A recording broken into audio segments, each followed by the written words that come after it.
안녕하세요. 잠들입니다.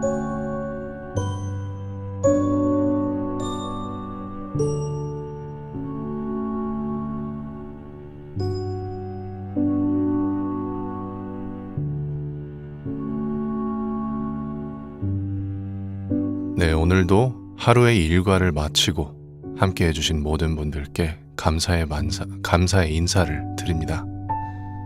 네, MK님 안녕하세요. 오늘도 잘 오셨습니다. 네, 너구리님 우와 네, 안녕하세요. 환영합니다.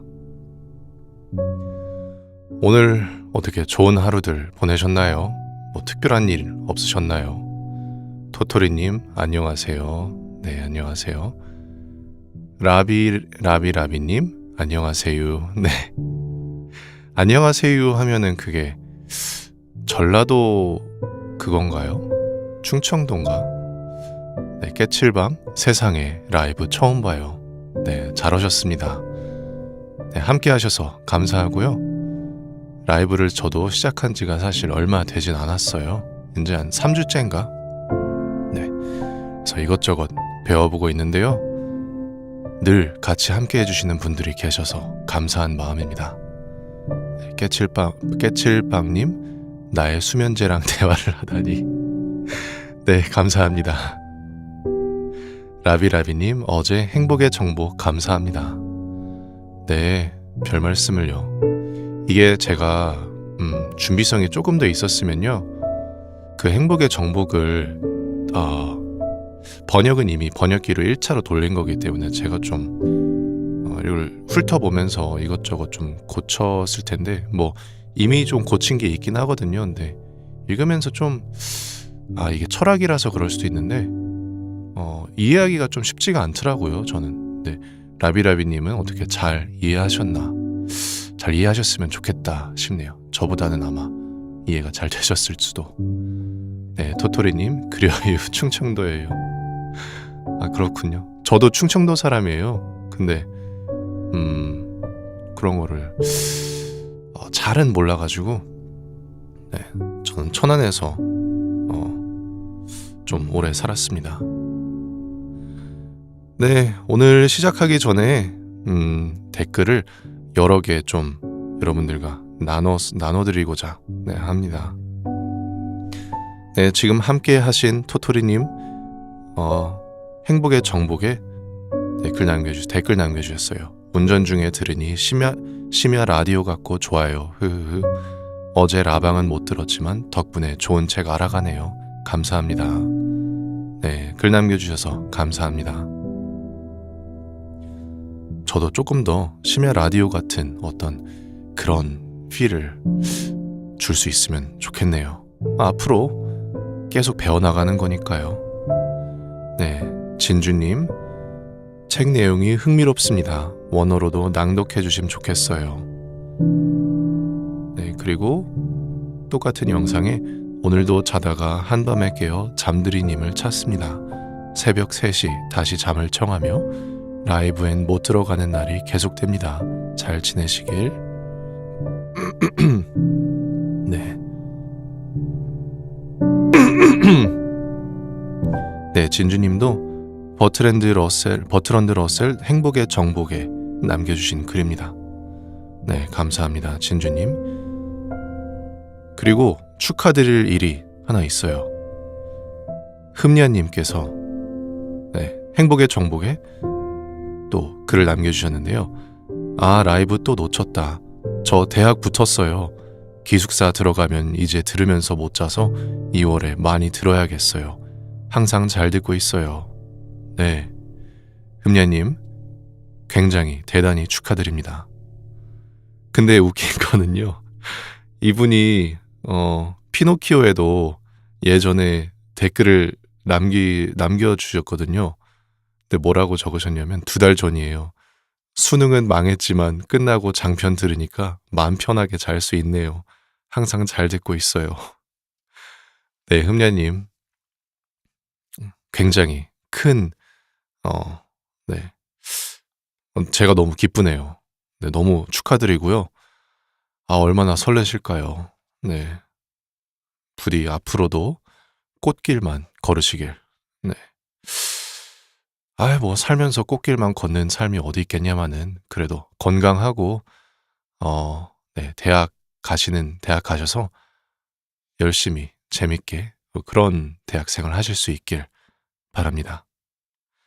네, 그리고 헤르메스님 똑같은 영상에 방송 감사드립니다. 따뜻한 차 한 잔 배달이요.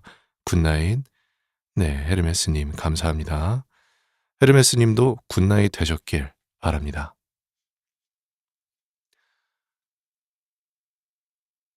네, 정나래님. 저도 크크크. 지금은 채팅으로 읽어드리고 있어요. 충청도 분이시라는 거예요? 아니면 천안 분이시라는 거예요?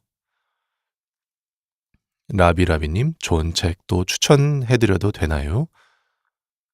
조지 오웰 동물농장. 네, 토토리님이 거기다가 또 남겨주세요. 좋아요, 좋아요. 추천해주셔요. 네, 좋습니다. 조지 오웰 동물농장. 감사합니다. 제가 또 한번 적어 놓을게요. 혹시, 라비라비님이 행복의 정복도 추천해 주신 건가요? 제가 그때 어떤 분이 추천 주셨는지 글을 적을 때 같이 적었어야 됐는데 그거를 깜빡해가지고. 동물농장 좋은 작품이죠. 저도 되게 좋아하는 작품이고요. 네, 일단 꼭 적어놓고 아마도 빠른 시일 내에 읽어드릴 수 있지 않을까 네, 생각이 듭니다.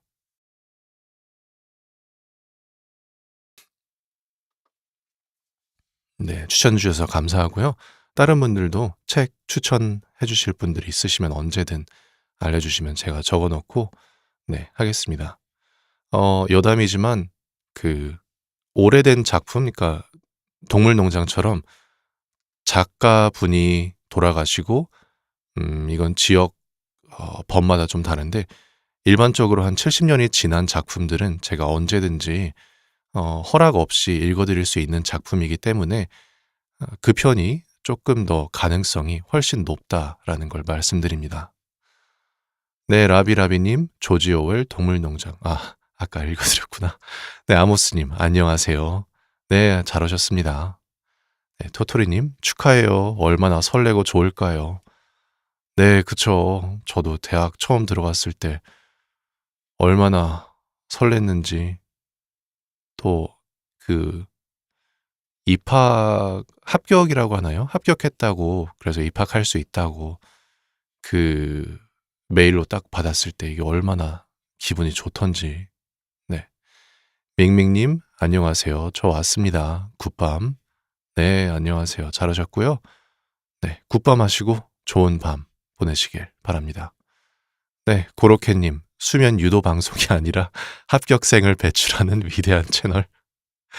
네, 감사합니다. 뭐, 네, 그렇다 치죠, 우리. 네, 라비라비님, 네, 맞아요. 네, 라비라비님께서 행복의 정복을 추천해 주셔서 제가 읽어드렸습니다. 네, 다시 한번 오늘 함께 해주신 모든 분들께 감사의 말씀을 드리고요. 오늘은 이제 화요일, 목요일 저번 주에 이어서 데미안 영어로 읽어드리고자 합니다. 저번에 읽어드린 거 짧게 요약을 해드리자면, 네, 그 옛날에 미드 같은 거 볼 때 가끔 그런 미드 있잖아요. 막 중간에 보면은 막 previously on 뭐시기 막 이런 거. 네, 그래서 데미안 1장, 2장을 제가 저번에 읽어드렸거든요. 오늘은 아마 3장, 4장이 아니라 3장만 읽어드릴 것 같아요. 근데 1장, 1장 그리고 서문에 어떤 일이 있었느냐면요. 데미안이라는 작품이 적어도 아직까지는 싱클레어라는 캐릭터가 본인의 이야기를 나레이터의 입장에서 쓴 글이에요. 그래서 본인의 삶의 이야기를 풀어나가는 중인데 이제 책의 시작을 나는 나의 어릴 적 이야기부터 시작하겠다. 마치 다른 작가들처럼 나의 모든 것을 아는 것처럼 나의 가장 어린 시절 또는 더 나아가서 내 선조들의 이야기까지 알아야지 내 이야기가 완벽히 풀이가 되겠지만 나는 그러지 못한다. 다만 내가 알 수 있는 나의 이야기를 하겠다. 뭐 이런 식으로 책의 이야기가 시작됩니다. 그리고 나서 대략적으로 큰 문맥은 이 싱클레어, 다시 말해서 이 나레이터의 어릴 적의 심적 갈등이라고 할까요? 거기에 대한 묘사가 굉장히 디테일하게 나가는데요. 그 묘사라 함은 자라오면서 부잣집의 도련님 아들로 자라왔는데 본인이 어렸을 때도 세상을 보면 음 왠지 두 개의 세상을 살고 있는 것 같다는 그런 느낌을 받는 것 같습니다.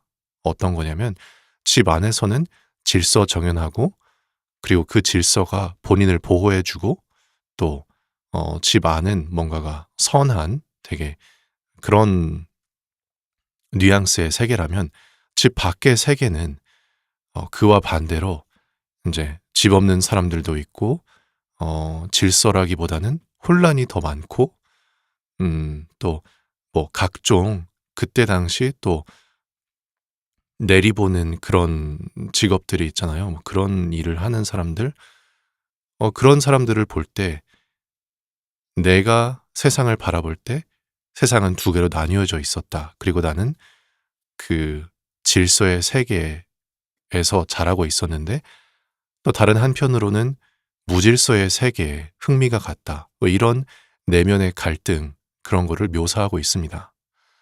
그러던 와중에 크로머라는 네, 어, 일진, 영어로 말하면 불리인데요. 일진이 네, 친해졌다고 할까요? 뭐 일진이랑 친해진 건 아닌데 어떻게 하다가 같이 이렇게 지내게 됩니다. 그리고 일진이 뭐 역시 일진답게 온갖 나쁜 짓을 시키죠. 네, 삥도 뜯고 그리고 이리저리 막 일도 시키고 그때부터 싱클레어는 내면의 그 고귀하달까요? 되게 어린아이의 순수함 그런 거를 잃어버렸다라는 그런 더 큰 내면의 갈등을 겪게 됩니다.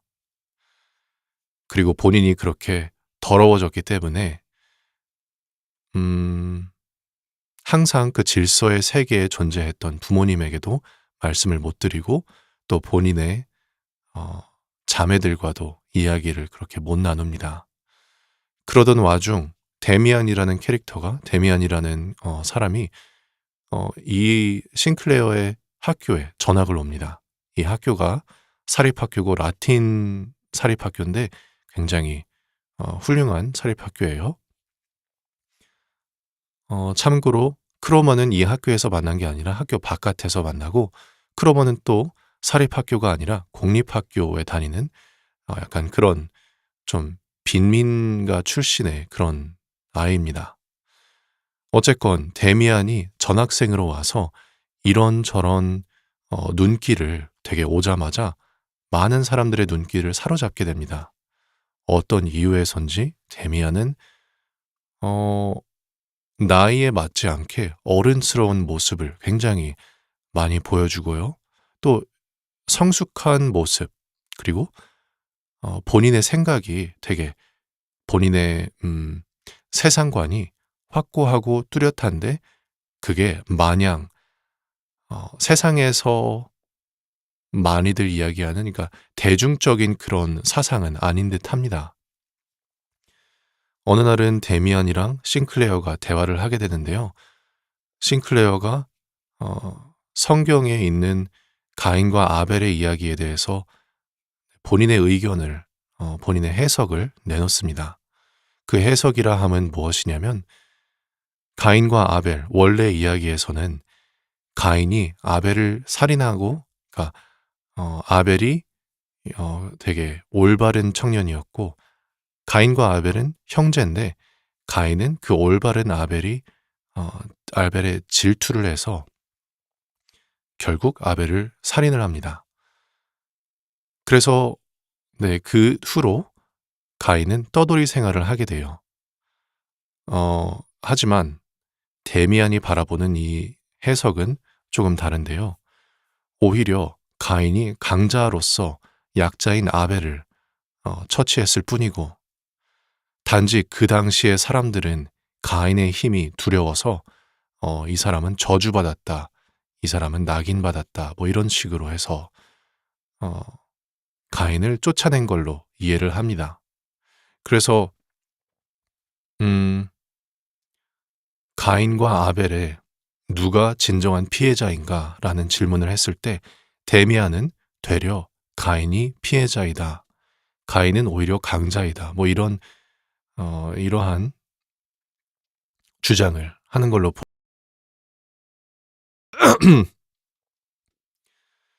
그래서 그러한 해석을 듣고 나서 싱클레어는 혼란에 빠지기도 하고, 그러한 생각을 안 하려고 해도 종종 그 생각이 불현듯이 본인에게 다가오는 듯합니다. 그렇게 시간이 조금 더 흘러서 데미안이랑 싱클레어가 조금 더 친해지는 계기가 있는데요. 어느 날 또 둘이 이야기를 하다가 데미안이 말합니다. 너 크로머가 너 괴롭히고 있지? 내가 뭐 해줄까? 뭐 이런 식으로. 근데 굉장히 뭐랄까요, 소름 끼치는 말을 해요. 가장 쉬운 방법은 역시 크로머를 살해하고 하는 게, 그냥 묻어버리는 게 가장 편한 일인데, 물론 거기에 대해서 싱클레어는 네, 한사코 그건 절대 아니라고 그러죠. 그래서 데미안이 알겠다고, 내가 알아서 뭐 하겠다고 그런 식으로 얼버무려요. 그 후로 크로머는 무슨 일인지 싱클레어를 괴롭히지 않습니다. 네, 얼굴도 안 보이고요. 언젠가 시장에서 우연히 마주쳤는데 그대로 가던 길을 그냥 가는 거죠. 그래서 싱클레어는 신나서 데미안한테 이거 어떻게 한 거냐고 뭐 이런 식으로 네, 묻습니다. 그래서 크로모 일진과의 괴롭힘, 그리고 괴롭힘을 당하면서의 내면의 갈등, 그리고 데미안의 어, 소개라고 할까요? 데미안의 전학, 그리고 그로 인한 또 어, 어떤 내러티브에 대한 관점의 변화, 갈등, 그리고 데미안으로 인한 일진으로부터의 해방, 이런 게 지금까지 읽은 그 내용의 중요한 문맥이 아닌가 싶습니다. 네, 그래서 물을 몇 모금 마시고요. 이대로 3장부터 시작을 해보겠습니다. 네, 토토리님, 책의 호흡이 길어서인가요? 네, 아까 제가 2장이 아니라 이번에는 1장만 읽어드린다고 했는데 거기에 대한 질문인 것 같습니다. 네, 그렇기도 하고요. 이게 장마다 페이지 장수가 조금 다른데 이 장은 37장이고요. 저번 장은 2장은 30장인가 그랬던 것 같아요. 그래서 장 자체가 조금 더 긴 건 사실인데, 또 추가로 제가 오늘은 이 낭독 끝나고 성우 일 하는 게 일이 조금 많이 쌓여 있어서 네, 사실 그거 해야 돼가지고 1장만 오늘은 읽어드리는 것 같습니다. 읽어드리는 겁니다. 그래도 아마 마냥 짧지는 않을 거예요. 이렇게만 읽어도 한 50분 아니면 1시간 그 정도 가까이 될 것 같습니다. 네, 그러면 물을 다시 한 모금 또 마시고 시작을 해보겠습니다.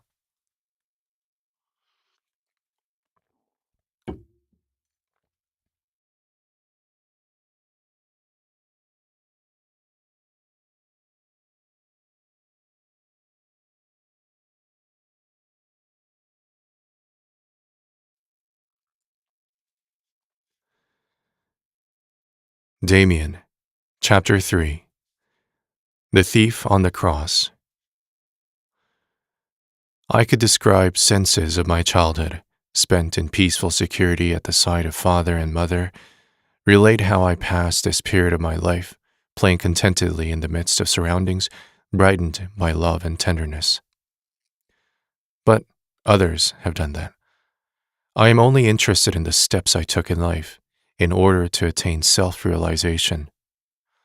All the pretty resting places, happy isles, and children's paradises, whose charm is not unknown to me, I leave lying behind me in the shimmer of a distant horizon, and I have no desire to set foot there again. For that reason, I will speak, so far as I intend to dwell on the period of my childhood, only of new events which overtook me, of what impelled me forward, enabling me to throw off my shackles. These impulses always came from the other world. They always brought fear, coercion, and a bad conscience in their train. They were always of a revolutionary tendency and a danger to the peace in which I would willingly have been allowed to remain. There came the years in which I had to discover anew that there was within me an instinct which had to lie close and concealed in the bright world of moral sanction. As to every man, the slowly awakening sense of sex came to me as an enemy and a destroyer, as something forbidden, as seduction and sin. What my curiosity sought to know, what caused me dreams, desire, and fear, the great secret of puberty, that was not at all in keeping with the guarded happiness of my peaceful childhood. I did as everyone else. I led the double life of a child who was yet a child no longer. My conscious self lived under the conditions sanctioned at home. It denied the existence of the new world whose dawn glimmered before me. But I lived as well in dreams, impelled by desires of a secret nature, upon which my conscious self anxiously attempted to build a new fabric, as the world of my childhood fell in ruins about me.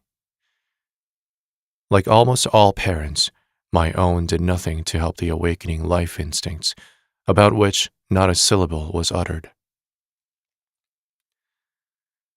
They only aided, with untiring care, my hopeless attempts to deny the reality and to continue my existence in a childlike world which was ever becoming more unreal and more mendacious.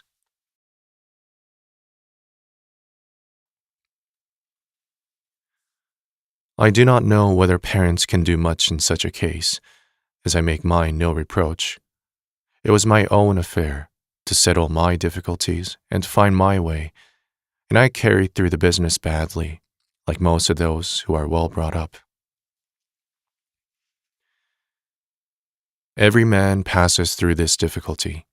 For the average person, this is a point in his life where the demands of his own life come most in conflict with his surroundings, where the road forward has to be attained through the bitterest fighting. For many people, this is the only time in their lives that they experience a sequence of death and rebirth that is our fate, when they become conscious of the slow process of the decay and breaking up of the world of their childhood. When everything beloved of us leaves us, and we suddenly feel the loneliness and deathly cold of the universe around us. And for very many, this pitfall is fatal. They cling their whole life long painfully to the irrevocable past, to the dream of a lost paradise, the worst and most deadly of all dreams.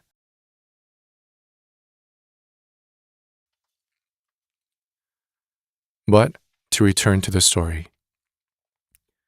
The sensation and dream pictures in which the close of childhood presented itself to me are not important enough to be described.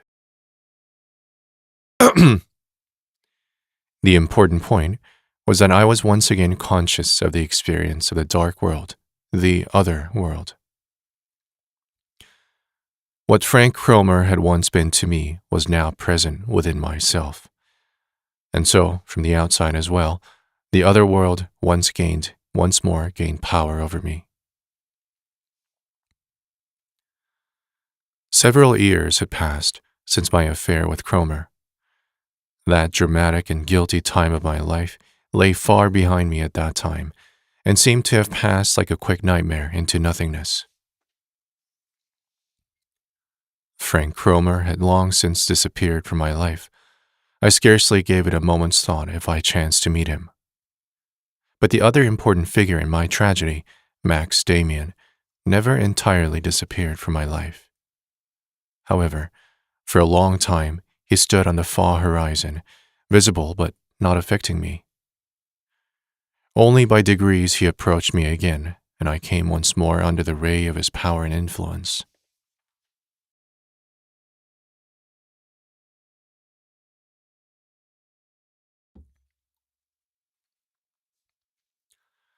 I will try to recollect what I know of Damien in that period. Perhaps for a year or longer, I did not have a single conversation with him. I avoided him, and he in no wise forced himself on me.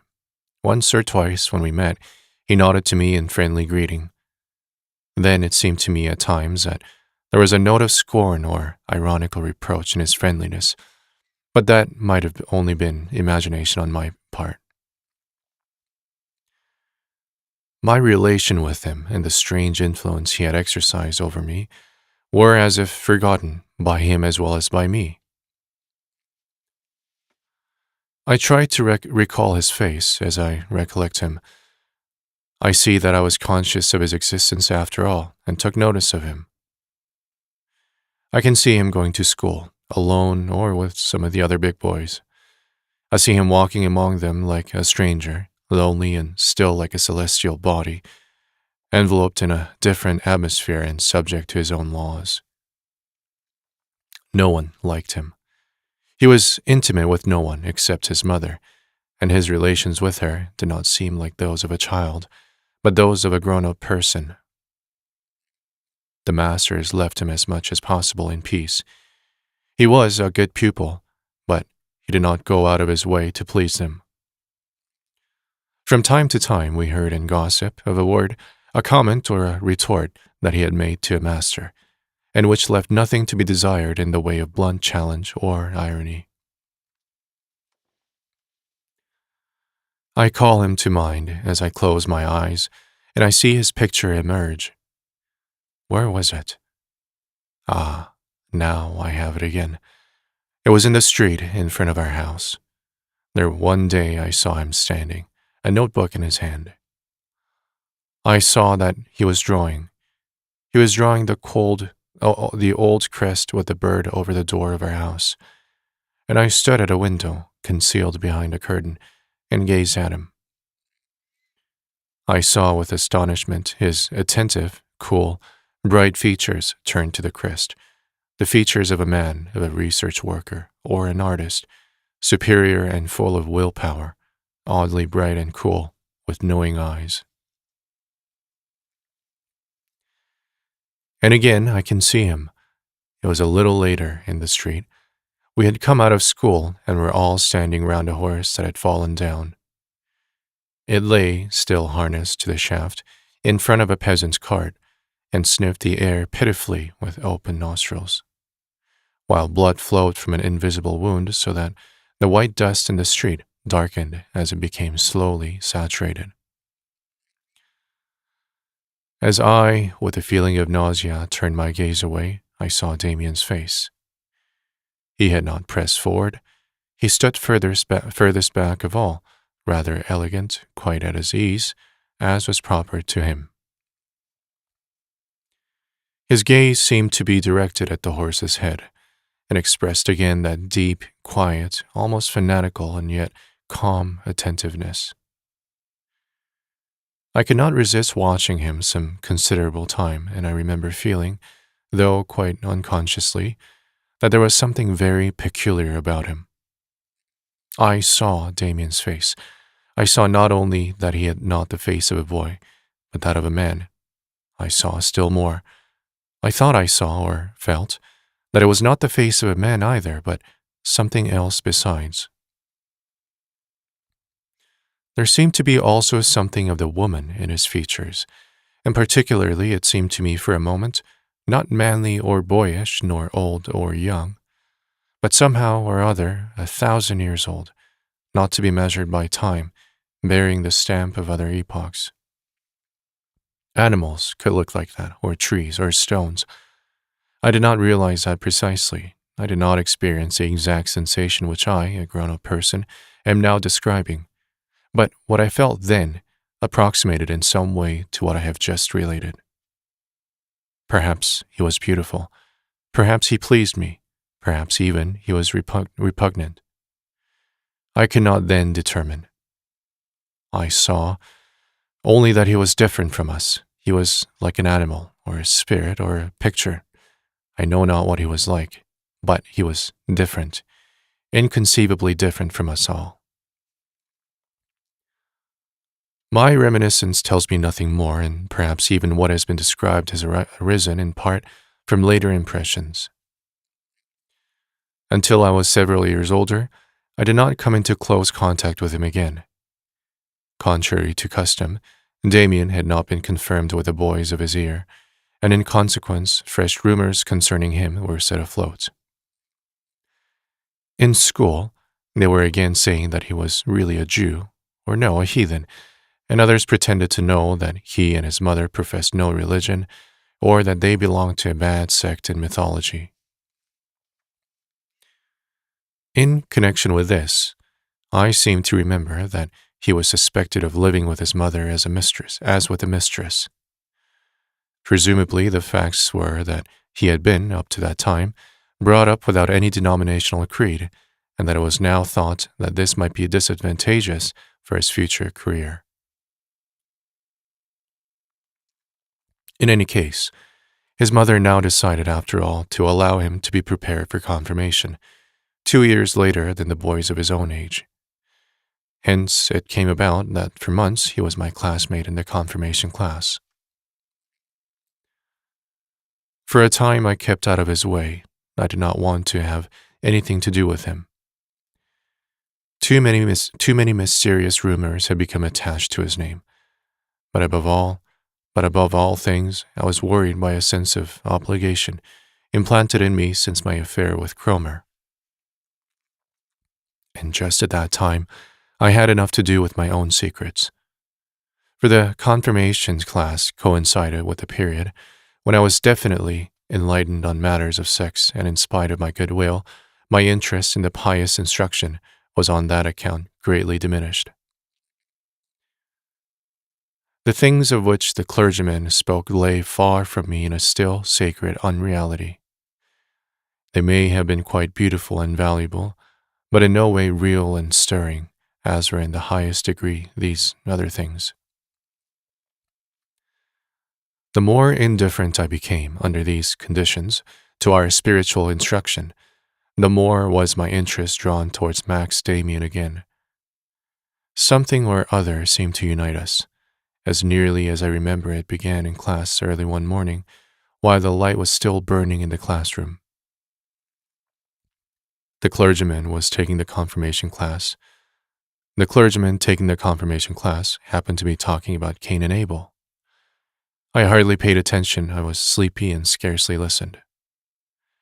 Then, with raised voice, the clergyman began to speak fervently of Cain's sign. At this moment, I felt a sort of contact or exhortation, and looking up, I saw Damian's face turned toward me from a row of desks in front, with a bright speaking look, which could have expressed scorn as much as seriousness. He looked at me for a moment only, and suddenly I was listening intently to the clergyman's words. I heard him speak of Cain and the mark on his forehead, and suddenly I felt deep within me the knowledge that the story could have a different signification, that it could be looked at from another view, that it was possible to be critical. From that instant, the bond of communication between Demian and myself was again established. And oddly enough, scarcely had this sense of a certain solidarity between us presented itself to my mind than I saw it transferred, as if by magic, from the ideal world to the world of space. I did not know where he had been able to arrange it himself, or whether it was pure chance. At that time, I believed firmly in chance. But a few days later, I noticed Demian had suddenly changed his place and was now sitting directly in front of me. I recollect still how pleasant it was, in the midst of the miserable workhouse atmosphere of the overcrowded schoolroom, to sense the delicate, fresh aroma of soap from his neck in the morning. A few days later, he had changed again, and now sat next to me. And there he stayed, occupying the same place through the whole of that winter and spring. Morning lessons had quite changed. They were no longer sleepy and boring. I looked forward to them. Sometimes we both listened to the clergyman with the greatest attention. A glance from my neighbor would suffice, calling my attention to a strange story or peculiar text. And another glance from him, a very decided one, acted on me as an admonition, arousing criticism and doubt. But very often we were bad pupils and heard nothing of the lesson. Demian was always courteous towards masters and schoolfellows. I never saw him commit a schoolboy prank, never heard him laugh out loud or talk in class. He never drew on himself the master's blame, but noiselessly, rather by signs and glances than by whispered words, he knew how to let me share in his own occupations. These were, in parts, of a peculiar nature.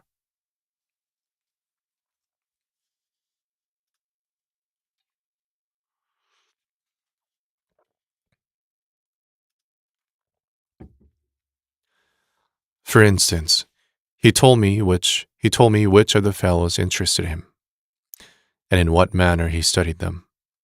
He judged many of them with accuracy. He used to say to me before the lesson, "When I signal you with my thumb, so and so will look round us, or will scratch his neck," etc. Then, during the lesson, when I scarcely gave a thought to what he had told me, Max would attract my attention by suddenly bending his thumb. I would look up quickly at the boy already designated, and every time, as if attached to a wire, the fellow would make the gesture required of him.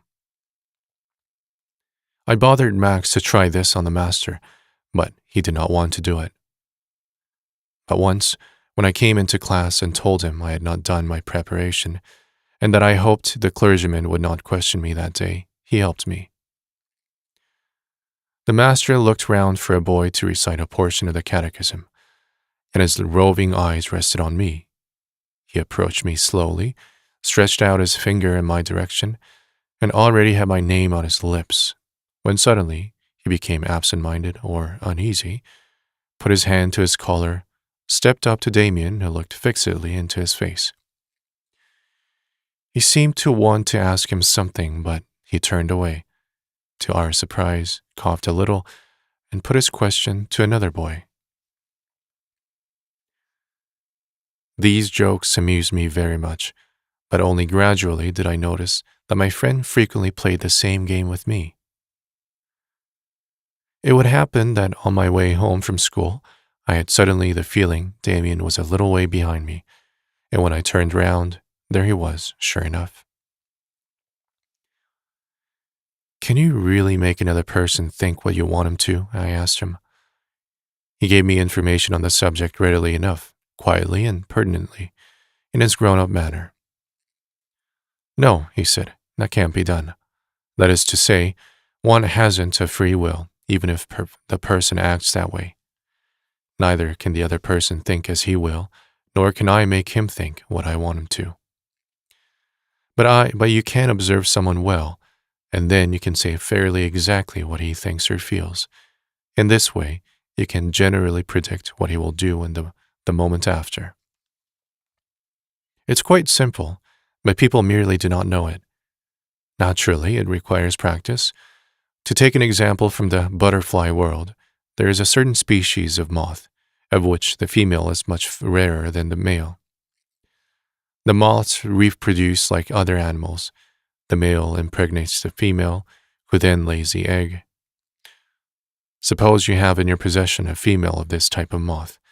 Naturalists often have often made the experiment. Then the male moths fly in the night to this female. They even make a flight of several hours' duration. Think of it. For many miles around, all the males are conscious of the whereabouts of the only female moth in the district. People have tried to explain that, but it is not easy. Moths must have a sense of smell or something like it, which allows them to pick up and follow an almost imperceptible scent, like a good hound, you understand? There are such things, nature is full of them, and no one can explain them. Now I draw the conclusion that if among this class of moths the females were as abundant as the males, then these latter would not have such a refined sense of smell. They have it simply because they have been trained like that. If an animal or a man concentrates his whole attention and his whole willpower on a certain thing, then he attains it. That's all. And it is just the same with what you have asked me. Observe a man sufficiently well, and you will know more about him than he does himself. It lay on the tip of my tongue to mention the word mind reading, and so to remind him on the scene with Cromer, now relegated to such a distant past. But the odd thing between us both was that neither he nor I ever made the slightest reference to the fact that several years ago he had intervened so decisively in my life. It was as if formerly there had been nothing between us, or as if each of us reckoned that the other had forgotten the affair. It even happened once or twice when we were together that we met Frank Cromer in the street, but we exchanged no look, neither do we speak of him. But what has that got to do with willpower? I asked. You said there was no such thing as free will, and then you said one only had to concentrate one's will on something to be able to attain one's ends. That doesn't agree. If I am not master of my will, then I can't direct it here or there as I wish. A good question, he said, laughing. You should always ask questions. You must always doubt. But the explanation is very simple. If a moth, for instance, wants to concentrate his willpower on a star or something like that, he can't do it. Only, he doesn't try. He seeks only what has sense and value for him, satisfy his needs. He gets what he absolutely must have. And it is just there that the unbelievable succeeds. He develops a marvelous sixth sense that no other animal besides him has. People in our position have more elbow room, certainly, and more interest in an animal. But even we are confined to a comparatively small space, beyond which we cannot go. To be sure, I can imagine this or that, or make myself believe that I absolutely want to get to the North Pole or somewhere, but I can only carry that out with and wish it strongly enough when the desire lies right in myself, when my whole being is really filled with it. As soon as that is the case, as soon as you try to carry out an inward command, then you succeed. Then you can harness your will as you would a good nag. If, for instance, I resolve that our good Mr. Parson shall not wear his spectacles for the future, then that wouldn't work. That is merely play. But when last autumn I had the fixed intention of getting myself moved to another desk, I succeeded. Someone suddenly arrived who came before me in the alphabet and who up to then had been ill.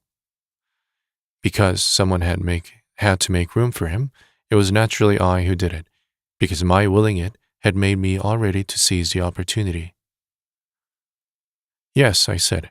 That seemed to me very strange at the time. From the moment we began to get interested in one another, you managed to get nearer and nearer to me. But how was that? You did not immediately take a place next to me. For a few lessons at first you were sitting in the row of desks in front of me, weren't you? How did that come about?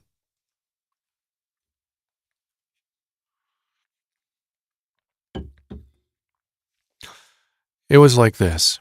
I wasn't quite certain where I wanted to go when I wished to move from my first place. I only knew that I wanted to sit further back. It was my wish to move towards you, but I was not conscious of it at the time. Simultaneously, your own will was working with mine and helped me. It was only when I sat in front of you that I realized my wish was only half fulfilled. I noticed that really I had desired nothing else than to sit next to you. But on that occasion, no newcomer arrived.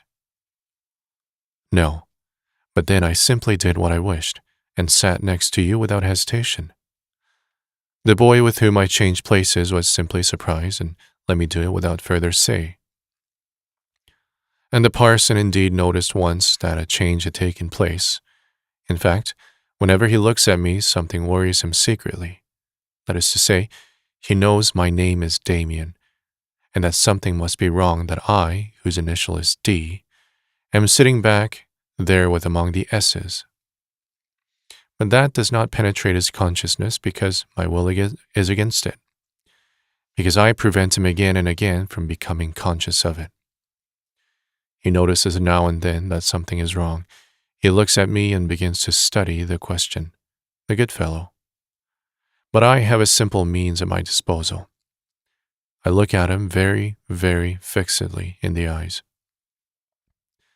Hardly anyone can bear that. They always get restive. If you want to get something out of a person and you fix him unexpectedly with your eyes, and if he doesn't get restive, then give it up. You won't get anything out of him ever.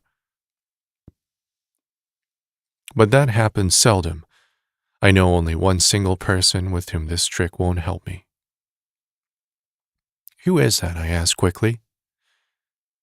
He looked at me with eyes somewhat closed, as his fashion was when he meditated. Then he looked away and gave no answer.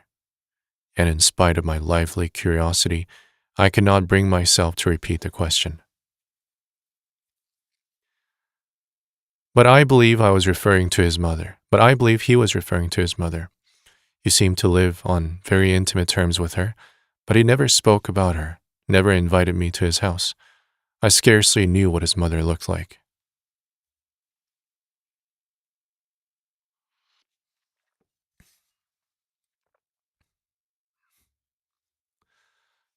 Several times I attempted to imitate his example by concentrating my willpower on something so firmly that I would have to attain it.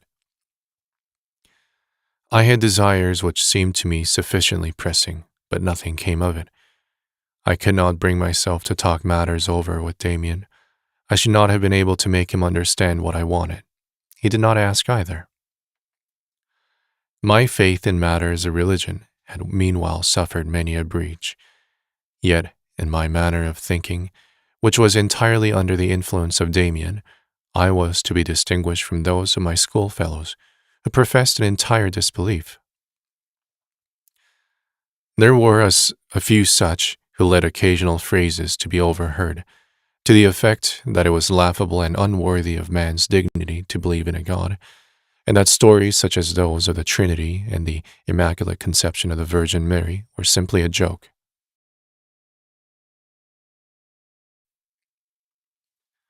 It was disgraceful, they said, that such rubbish was peddled about today. This was by no means my way of thinking. Even where I had doubts, the whole experience of my childhood taught me to believe in the efficacy of a godly life, such as that led by my parents, which I knew to be neither contemptible nor hypocritical. On the contrary, as now as before, I had the greatest reverence for the spirit of religion. Only Demian had accustomed me to consider and explain the stories and articles of belief from a more liberal and more personal point of view, a point of view in which fantasy and imagination had their share. At least, I always took great pleasure and enjoyment in the interpretations he suggested to me. To be sure, much seemed to me too crude, such as the affair of Cain, and once during the preparation for confirmation, I was terrified by a conception which, if that were possible, seemed to me even still more daring. The master had been speaking of Golgotha. The biblical account of the passion and death of Christ had, from my earliest years, made a deep impression to me. As a little boy, on such days as Good Friday, after my father had read out to us the story of the Passion, I had lived in imagination and with such emotion that in Gethsemane and on Golgotha, in that world so poignantly beautiful, pale and ghost-like, and yet so terribly alive. And when I listened to the Passion according to St. Matthew by Bach, I felt the mystical thrills of this dark, powerful, mysterious world of passion and suffering. I find in this music, even today, and in the Actus Tragicus, the essence of all poetry and of all artistic expression. At the conclusion of the lesson, Demian said to me contemplatively, "There's something in this, Sinclair, which I don't like. Read through this story, consider it. There's something there which sounds insipid. I mean, this business of the two thieves, it's sublime, the three crosses standing side by side on the hill. But what about this sentimental story of the honest thief, which reads more like a tract? First, he was a criminal who had perpetrated crimes, and God knows what, and now he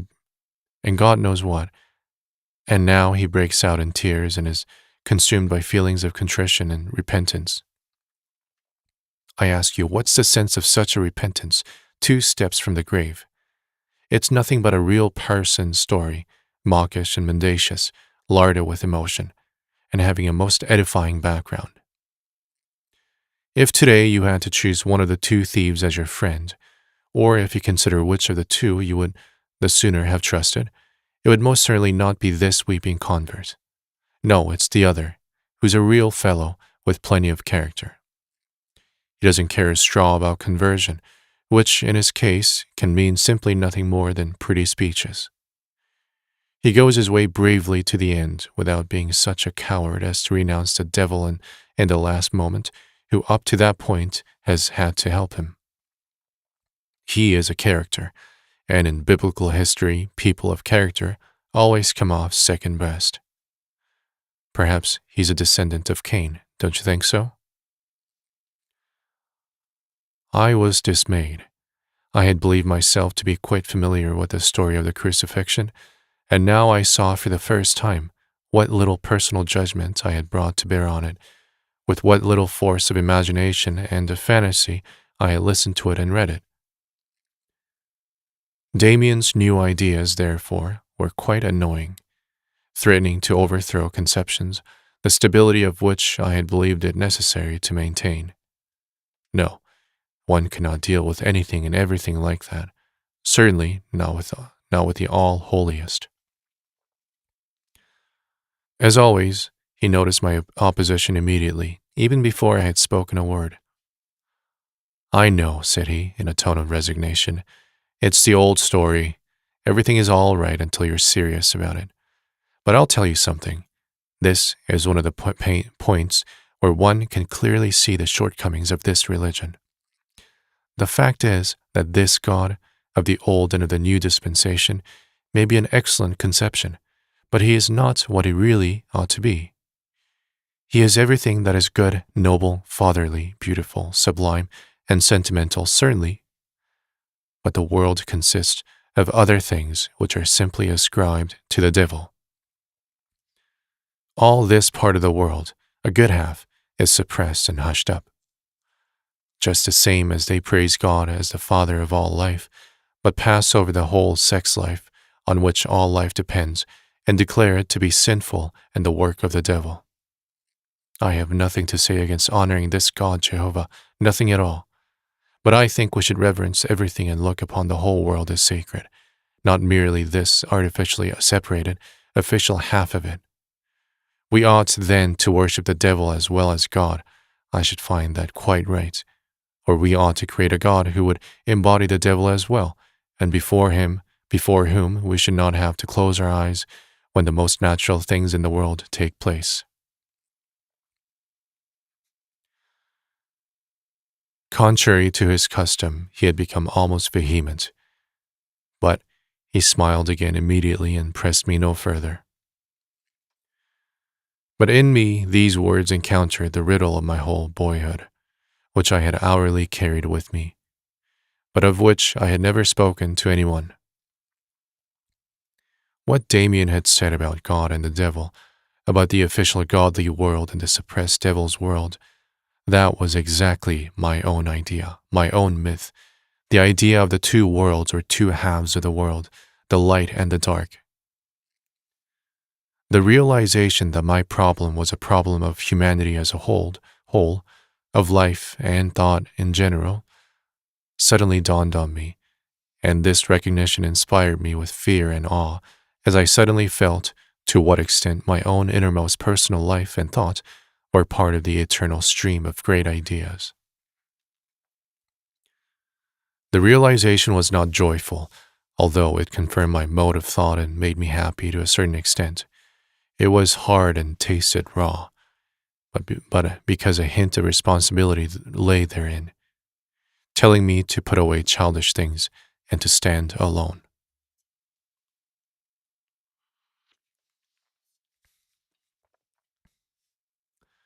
I told my friend, the first time in my life I had revealed so deep a secret, of my conception of the two worlds, a conception which had been formed since the earliest years of my childhood. He at once saw that I was in thorough agreement with him. But he was not the kind to make the most of this. He listened with greater attention than he had ever given me, and looked me in the eyes until I had to turn away. I again noticed in his look this odd, animal-like timelessness, this inconceivably old age. "We will talk more about it another time," he said considerately. "I see that you think more than you can express. But if that is so, then you also know that you have never lived and experienced all that you have thought, and that is not good. Only the thought that we live through an experience has any value. You knew that your world of sanction was simply one half of the world, and yet you try to suppress the other half in you, as do parsons and teachers. You will not succeed. No one succeeds who has once began to think." This impressed me deeply. "But," I almost shouted, "there are horrible things which are really, actually forbidden. You can't deny that fact. And they are forbidden once for all, and so we must renounce them.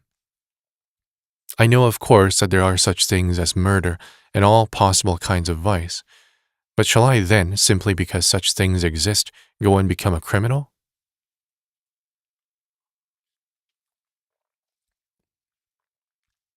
"We shan't be able to finish our discussion today," said Max in a milder tone. "You must certainly not commit murder or rape, no. But you haven't reached that point where one can see what is permitted and what is really taboo. You have realized only a part of the truth. The remainder will come after it. Rely on it. For instance, for the past year or so, you have had in you an instinct which is stronger than all the other ones, and which is held to be taboo. The Greeks and many other people, on the contrary, made a sort of divinity out of this instinct and honored it by great celebrations. What is now taboo is therefore not eternally so. It can change. Today, everyone is permitted to sleep with a woman as soon as he has been with her, to a parson, and has gone through the ceremony of marriage. With other races, it is different, even today. For that reason, each one of us must find out for himself what is permitted and what is forbidden. Forbidden, that is, to himself. You never need to do anything that is forbidden, and yet be a thorough rascal, and vice versa. It is really merely a question of convenience. Whoever is too lazy to think for himself and to constitute himself his own judge simply conforms to the taboos, whatever they happen to be. He has an easy time on it. He has an easy time of it. Others realize they carry laws in themselves. For them, things are forbidden which every man of honor does daily. On the other hand, things are permitted them which are otherwise taboo. Everyone must stand up for himself.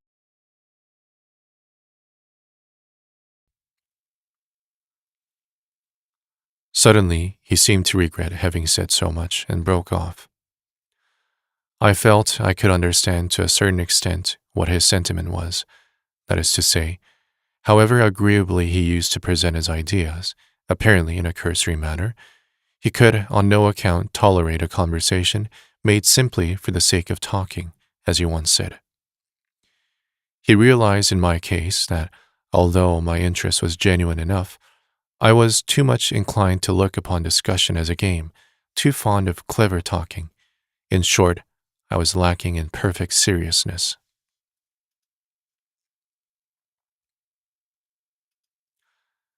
As I read again the words I have just written, perfect seriousness, another scene suddenly comes into my mind. The most impressive experience I lived through with Max Damian and those still half childlike times. Our confirmation classes were drawing to an end, and the closing lessons were devoted to the Last Supper. The clergyman thought this very important, and he took pains to make us feel something of the inspiration and sacred character of his teaching. However, precisely in those last few lessons, thoughts were diverted to another object, to the person of my friend. Looking forward to my confirmation, which was explained to us as being our solemn admission into the community of the church, the thought presented itself imperatively to me that the value of this half-year's religious instruction did not lie for me in what I had learned in class, but rather in Damian's presence and influence. It was not into the church that I was ready to be received, but into something else, into an order of ideas and of personalities, which surely existed elsewhere, somewhere or other on earth, and of which I felt my friend was a representative or messenger.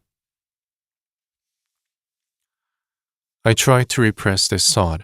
In spite of everything, I earnestly intended to go through the ceremony of confirmation with a certain dignity, and the new notions I was forming, seemed scarcely compatible with this.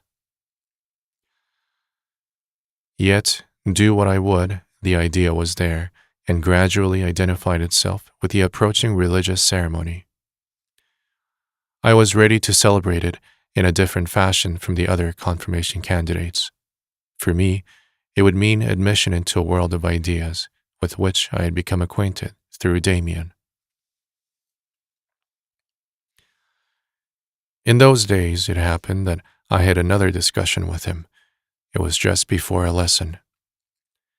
My friend was wrapped up in himself and took little pleasure in my talk, which was perhaps rather precocious and bombastic. "We talk too much," he said with unwonted gravity. "Wise speeches have no value at all, absolutely none.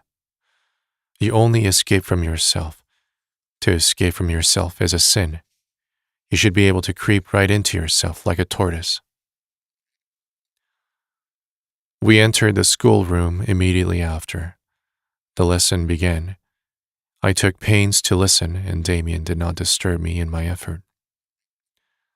After a while, I began to feel something peculiar at my side where his place was, a sort of emptiness or coolness or something like that, as if his seat had suddenly become vacant. The feeling became oppressive, and I turned round. There I saw my friend sitting, upright and in his customary attitude, but he looked quite different from usual. Something I did not know went out from him, enveloped him. I thought his eyes were closed until I saw he held them open, but they were stiff, as if gazing within or directed to an object a great way off. He sat there perfectly motionless. He seemed not to be breathing, and his mouth was as if carved out of wood or stone. His face was white, uniformly white, as stone. His brown hair showed more signs of life than did any other feature. His hands lay before him on the desk without life, as still and as inanimate objects, like stones or fruit, white and motionless, yet not relaxed, but as if controlling the secret springs of a powerful life force.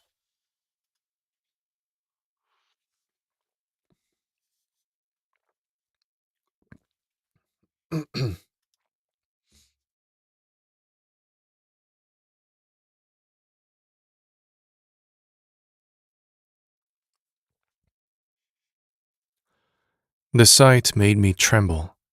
He is dead, I thought. I almost said it aloud, but I knew he was not dead. Mesmerized, I hung on his look.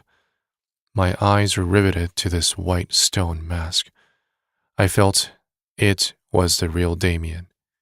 The Demian who was in the habit of walking and talking with me. That was only one side of him, a half. Demian, who from time to time played a part, who accommodated himself to circumstances out of mere complacence. But the real Demian looked like this, with just this look of stone, prehistorically old, like an animal, beautiful and cold, dead, yet secretly full of fabulous life force.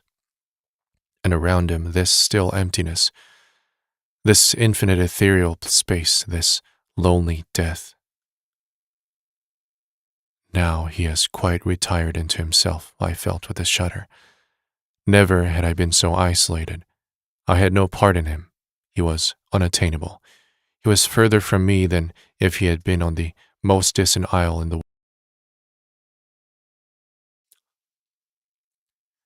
I scarcely understood why no one besides myself noticed it. I thought that everyone would have to remark him, that everyone would shudder. But no one gave him any attention. He sat like a picture, and as I could not prevent myself from thinking, as stiff as a strange idol. A fly settled on his forehead, moved slowly down over his nose and lips. Not a muscle, not a nerve in his face twitched. Where was he now? What was he thinking? What was he feeling? What was he in heaven or in hell? It was impossible for me to question him. When I saw him at the end of the lesson, living and breathing again, when his glance met mine, when was he as he formerly had been? Where did he come from? Where had he been? He seemed tired. His face had its normal color. His hands moved again, but his brown hair was lustreless and fatigued, as it were. In the days following, I practiced a new exercise in my bedroom several times.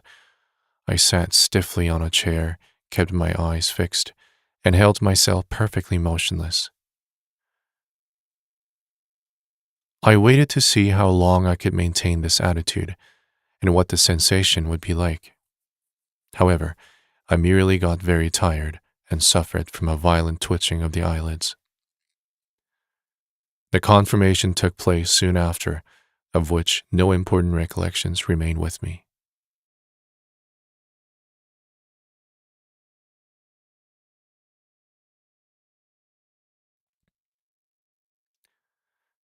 Everything was now quite changed. Childhood fell about me in ruins. My parents used to look at me with a certain embarrassment. My sisters had become quite strange in their conduct towards me.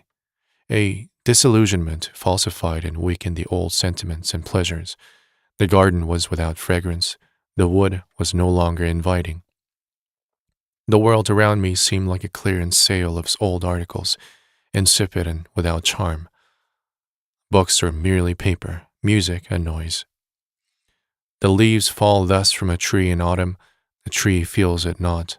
Rain drips on it. Sun comes and frost. And the life in it recedes slowly into the narrowest and most inward recess. The tree is not dying, it is waiting.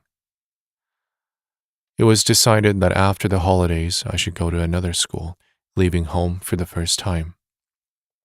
My mother meanwhile approached me with a special tenderness, a sort of preliminary goodbye, endeavoring to charm me with a love from which I should go with homesickness and unforgetfulness in my heart. Demian had gone away. I was alone.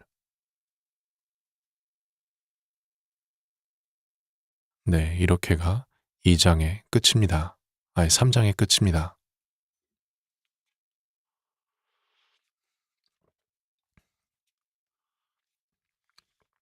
음, 주인공의 내면의 묘사가 굉장히 디테일하고 인상 깊은데요.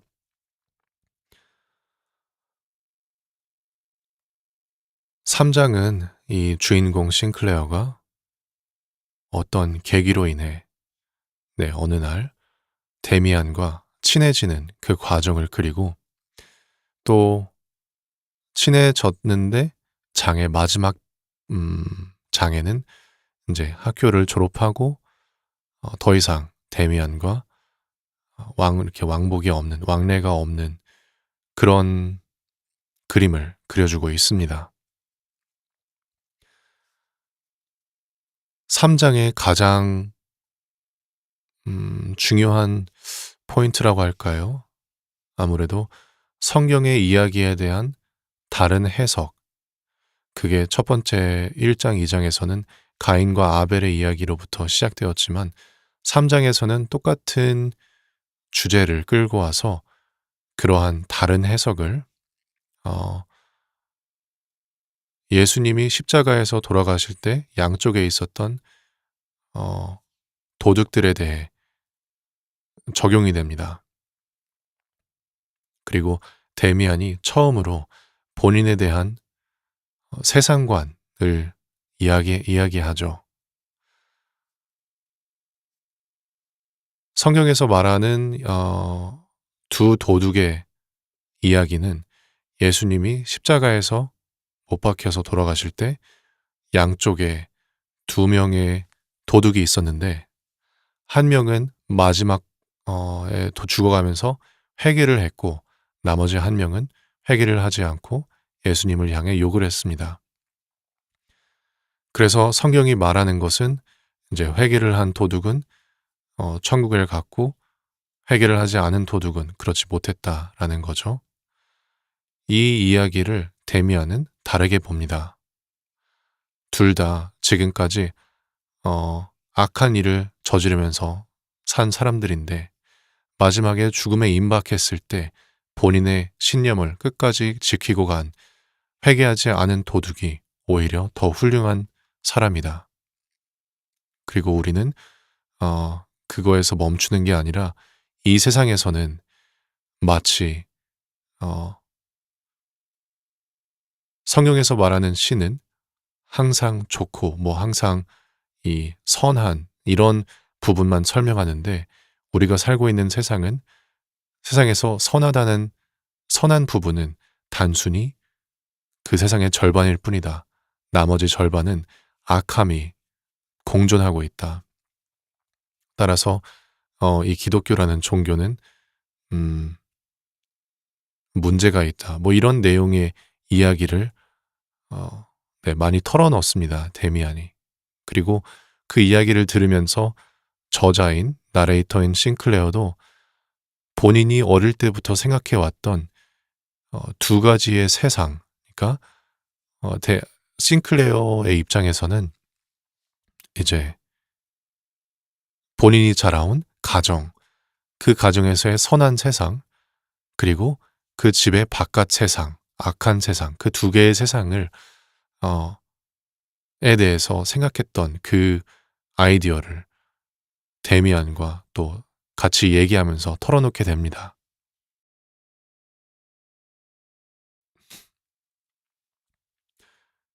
그래서 어떻게 본다면 싱클레어는 아직도 내면의 갈등이 있는 걸로 보입니다. 과연 또 이제 그때 시기가 특히 남자는 성장하면서 사춘기를 겪는 약간 그 질풍노도의 시기를 겪으면서 두 가지의 세상이 공존하는 이 삶에서 어떤 세상관을 가져야 하나 이런 고민을 하면서 살아가고 있는데 아직은 한쪽도 그렇다고 다른 한쪽도 완전하게 결정을 내린 것 같지는 않습니다. 그리고 어떤 이유에서인지 장의 마지막 부분에서는 데미안이 그동안 쌓아왔던 그런 관계, 뭐 그런 것과 멀어지는 그런 장면을 우리에게 보여줍니다. 어느 날, 졸업에 가까운 날, 데미안은 얼굴이 새하얗게 앉아있고, 파리가 머리에 앉았음에도 불구하고 아무런 움직임이 없습니다. 그리고 그걸 보고 싱클레어는 어쩌면 데미안이 죽었나 라는 생각도 하지만 죽지 않았다는 걸 알면서도 데미안은 어디론가 떠나갔다. 이제 나는 데미안의 세계의 일부가 아니다. 이거를 느끼죠. 그리고 외로움을 느낀 것 같습니다. 학교에서의 졸업이라는 게 어떤 면으로는 내면적으로 데미안과의 졸업, 데미안으로부터의 졸업을 의미할 수도 있을 것 같습니다.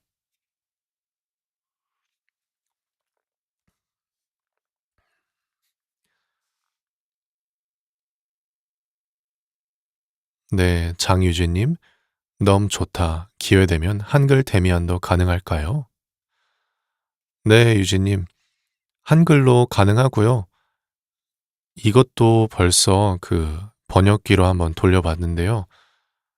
퀄리티가 괜찮은 것 같더라고요. 제가 어제 들려드린 그 행복의 정복보다는 좀 글 자체가 약간 더 단순하고 좀 쉬워서 그런 것 같은데 네, 이해하기가 아마 좀 더 용이하고 네, 그렇게 될 것 같습니다.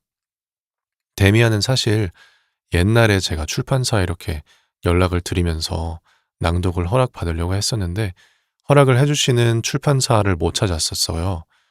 근데 요즘에 문명의 발달이 이렇게 돼서 네, 제가 그냥 직접 할 수 있을 것 같습니다. 그래서 안 그래도 영어 버전을 이렇게 읽어드리면서 그냥 한국어도 병행해서 읽어드릴까 생각을 하고 있거든요. 그래서 어쩌면 내일부터라도 들려드릴 수 있을 것 같기도 합니다. 일단은 제가 한번 시도를 이것저것 해보고요. 네, 아이디어 주셔서 감사합니다. 햇님 안녕하세요. 네, 안녕하세요. 잘 오셨습니다. 뚱가을님 안녕하세요. 오늘도 감사합니다. 네, 오늘도 환영합니다. 잘 오셨고요. 네, 좋은 밤 보내고 계시길 바랍니다. 어, 지금 시간이 좀 약간 애매하다고 할까요? 제가 아까 말씀드린 것처럼 오늘은 1장만 읽어드리고 낭독을 끝마치려고 생각을 하고 있거든요. 근데, 글쎄요. 제가 이거를 4장을 읽어드리면은 아마 이거는 조금 더 긴데, 음, 그냥 해보죠.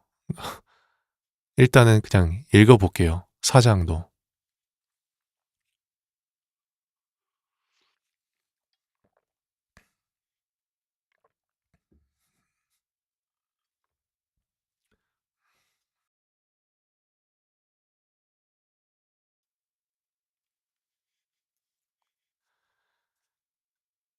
Chapter 4. Beatrice. Without having seen my friend again, I traveled at the end of the holidays to St.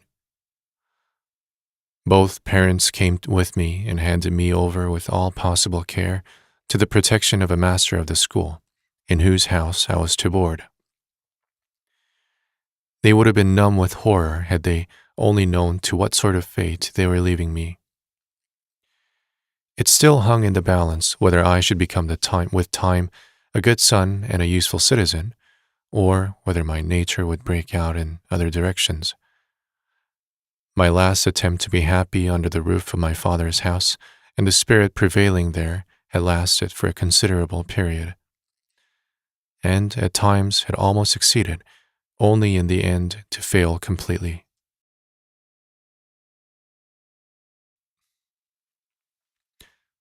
The curious emptiness and isolation which I had begun to feel for the first time in the holidays after my confirmation, how I learned to know it later, this emptiness, this thin atmosphere, did not pass immediately.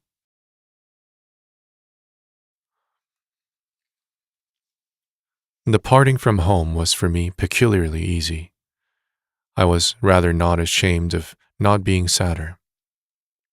I was really rather ashamed of not being sadder. My sisters wept without reason. I could not. I was astonished at myself. I had always been an emotional child, and at bottom, tolerably good. Now I was quite changed. I was completely indifferent towards the outside world. For days together, my sole occupation was hearkening to my inner self, listening to the flood of dark, forbidden instincts which roared subterraneously within me. I had grown very quickly in that last half year and appeared lanky, thin, and immature. The amiability of boyhood had completely disappeared from my character. I realized myself that it was impossible to like me thus, and I by no means loved myself. I had often a great longing for Max Demian. On the other hand, I hated him not seldom, and looked upon him as responsible for the moral impoverishment of my life, to which I resigned myself as to a sort of nasty disease. In the beginning, I was neither liked nor respected in our school boarding house. First, they ragged me, then kept out of my way, looking upon me as a rotter and an eccentric character. I was pleased with myself, and I even overplayed my part, withdrawing into my solitary self, growling occasional cynicisms. Superficially, I appeared to despise the world in most manly fashion, whereas in reality I was secretly consumed by melancholy and despair. In school, I could fall back on a knowledge amassed at home. The form I was in was not so advanced as the same form in the school I had just left, and so I acquired the habit of despising my school contemporaries, regarding them as mere children. This attitude lasted a year and longer. My first holiday visits at home brought no change. I went gladly away again. I was in the beginning of November. I had formed the habit of taking short, meditative walks in all kinds of weather, during which I often experienced a sort of joy, a joy full of melancholy, contempt of the world, and contempt of self. I was sauntering thus one evening through the damp, foggy twilight in a suburb of the town. The broad drive of a public park stood completely deserted, inviting me to enter. The road lay thick with fallen leaves, into which I dug voluptuously with my feet. It smelt damp and bitter. In the distance, the trees stood up tall and shadowy, ghost-like in the fog. At the end of the drive, I stood still and undecided, staring into the black foliage, scenting eagerly the damp odor of decomposition and death, which seemed to be in harmony with my own mood. Oh, how insipid life tasted. A man, with the collar of his raincoat blowing about him, came out of a side path. I was just going on when he called me. "Hello, Sinclair." It happened to be Alphonse Beck, the senior boy of the house. I was always glad to see him and had nothing against him, except that he always treated me as he did all the younger boys, in an ironical and grandfatherly manner. He passed for being as strong as a bear, was said to have a great influence on the housemaster, and was the hero of many school stories.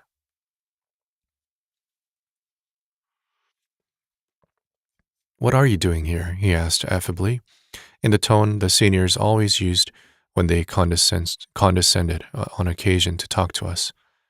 Composing verse, I bet? Shouldn't dream of it, I disclaimed gruffly. He laughed, came up to me, and we chatted together in a manner to which I had not been accustomed for some time past. You needn't be afraid, Sinclair, that I shouldn't understand. I know the feeling when one goes for a walk on a foggy evening, the thoughts autumn inspires in one. And one writes poetry about dying nature, of course, and spent youth, which is very much like it. Read Heinrich Heine? I am not so sentimental, I said in self-defense. Oh, all right. But in this weather, I think, it does a man good to find a quiet place where one can take a glass of wine or something. Are you coming with me for a bit? I happen to be quite alone. Or wouldn't you care to? I wouldn't like to lead you astray, old man, if you were one of those model boys.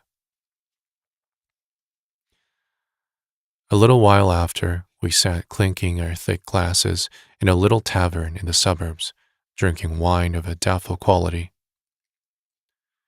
At first, I wasn't much pleased. Still, it was rather a novelty for me. But, unaccustomed to wine, I soon became talkative. It was as if a window had been flung open within me, and the world shining it. For how long, how terribly long, had I not eased my heart by talking? I gave full play to my imagination, and once started, I related the story of Cain and Abel. Beck listened to me with pleasure. Someone at last to whom I was giving something. He clapped me on the shoulder, told me I was a devil of a good fellow and a clever rascal. How I reveled in communicating my opinions as I relieved myself of all the pent-up thought of the past months. My heart swelled with pride at finding my talents recognized by someone older than I was. When he called me a clever rascal, the effect was like a sweet, strong wine running through me. The world lit up in new colors. Thoughts came up to me as from 100 sources. Wit and fire blazed up in me. We spoke of masters and schoolfellows, and I thought we understood one another wonderfully well. We talked of Greeks and of pagans, and Beck wished absolutely to draw me out on the subject of women. But on this point I could not converse. I had no experience, nothing to relate. True, all that I had felt and imagined was burning within me, but I could not impart my thoughts, not even under the influence of wine. Beck knew much more about girls, and I listened to his tales with glowing eyes.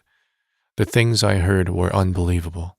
What I should never have conceived to be possible entered the sphere of commonplace reality and seemed self-evident. Alphonse Beck, who was perhaps 18 years old, was already a man of experiences.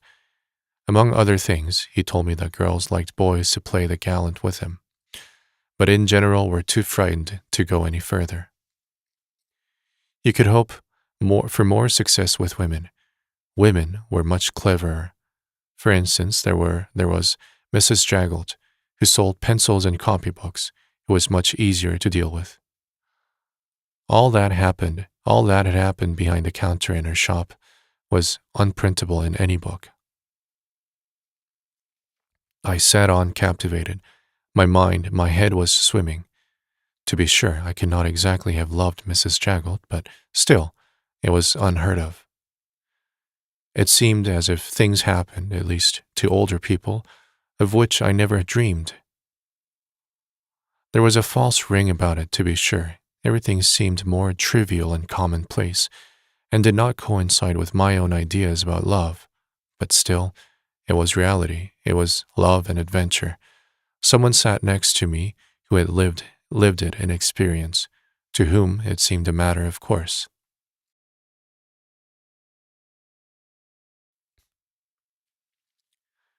Our conversation had reached a lower level, had deteriorated. I was no longer a clever little fellow. I was just a mere boy listening to a man. But even then, in comparison with what my life had been for months and months, this was delicious. This was heaven. Besides, as I gradually began to realize all this was forbidden, absolutely forbidden. Everything from sitting in a public house down to the subject of our conversation. In any case, I thought I was showing spirit. I was in revolt.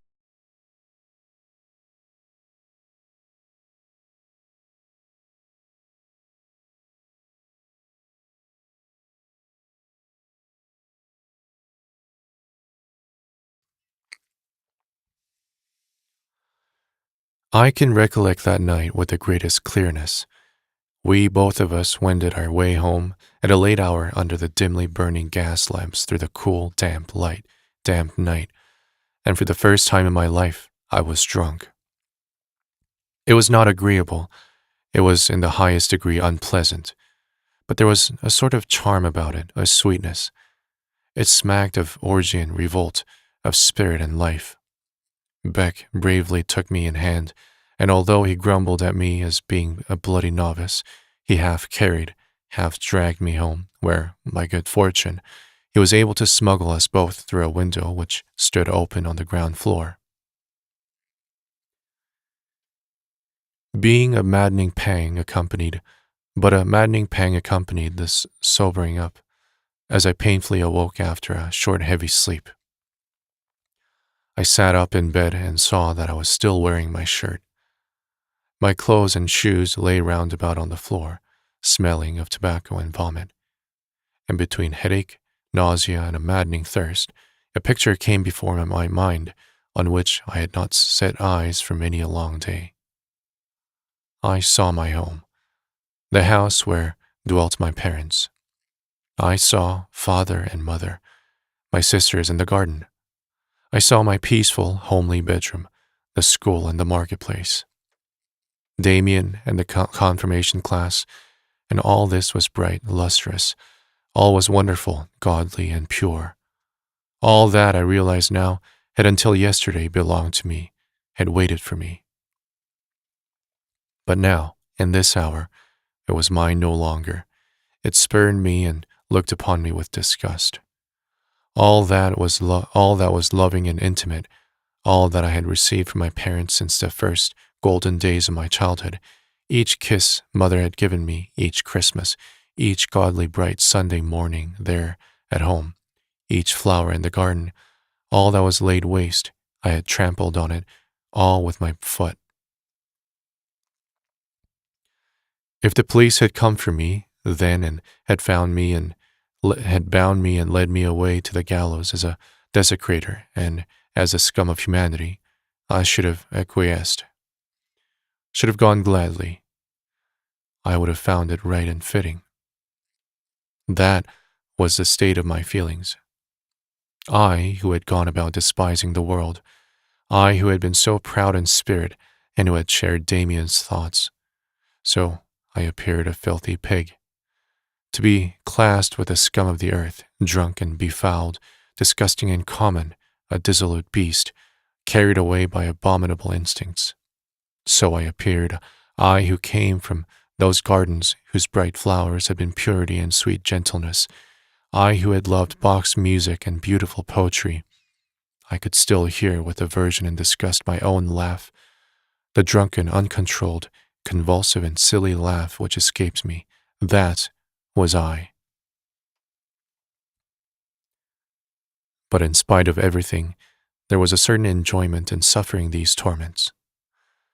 I had lived for so long a blind, dull existence, for so long had my heart been silent, impoverished, and shut up, that even this self-accusation, this self-aversion, this entirely dreadful feeling was welcome.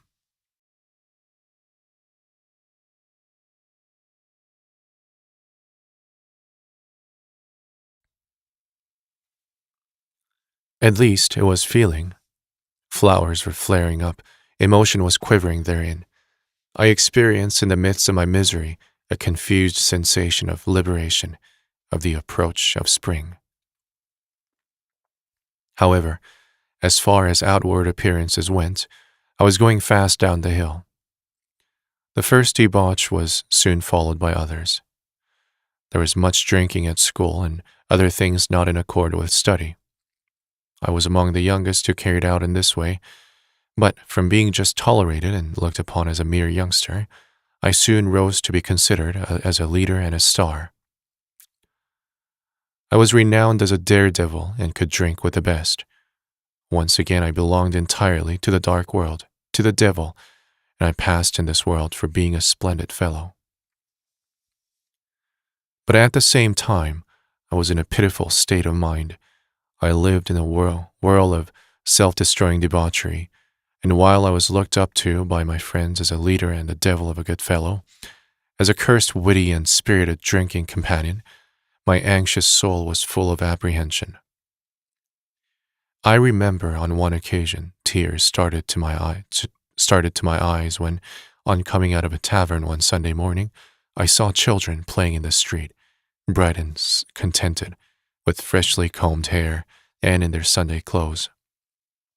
And while I amused and often terrified my friends with monstrous cynicisms, as we sat at dirty tables strained with puddles of beer in low public houses, I had in my heart a secret, deep reverence for everything at which I scoffed. Inwardly, I was weeping bitterly at the thought of my past life, of my mother, of God.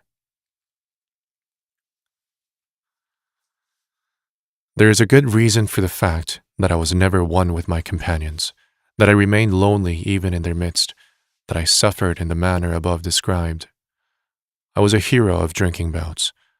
With the roughest of them, I was a scoffer after their own heart. I showed courage and wit in my own ideas and in my talks about masters, school, parents, and the church. I listened to their smutty stories unflinchingly and even ventured one or two myself.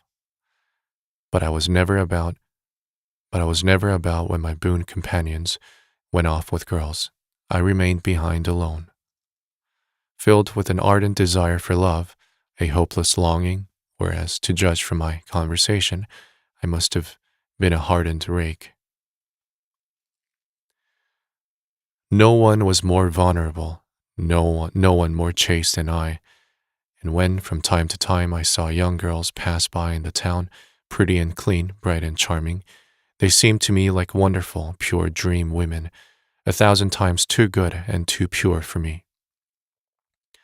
For a long time, I could not bring myself to enter Mrs. Jaggle's stationery shop, because I blushed when I saw her and thought of what Alphonse Beck had told me about her. The more I realized how different I was from the members of my new set, how isolated I was in their midst, the less easy was it for that very reason to break with them. I do not really know whether the toping and bragging ever caused me much pleasure, and I could never so accustom myself to hard drinking that I did not feel the painful consequences after each bout. I was, as if coerced into doing this. I did it because I had to, because I was otherwise absolutely ignorant of a course to follow. I knew not where to begin. I was afraid of being long alone. I was frightened of the many tender, chaste, intimate moods to which I constantly felt myself inclined. I was afraid of the tender notions of love which so often came to me.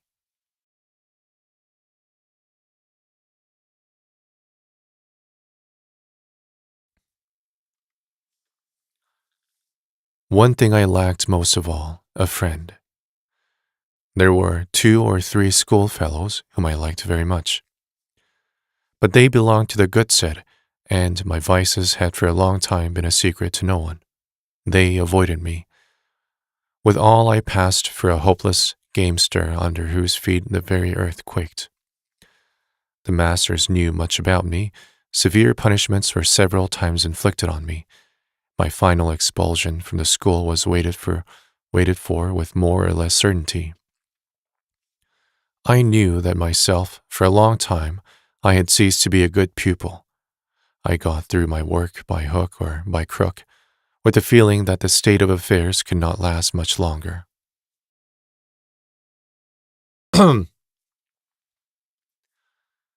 There are many ways by which God can make us feel lonely and lead us to a consciousness of ourselves. With me, it was in this way. It was like a bad dream.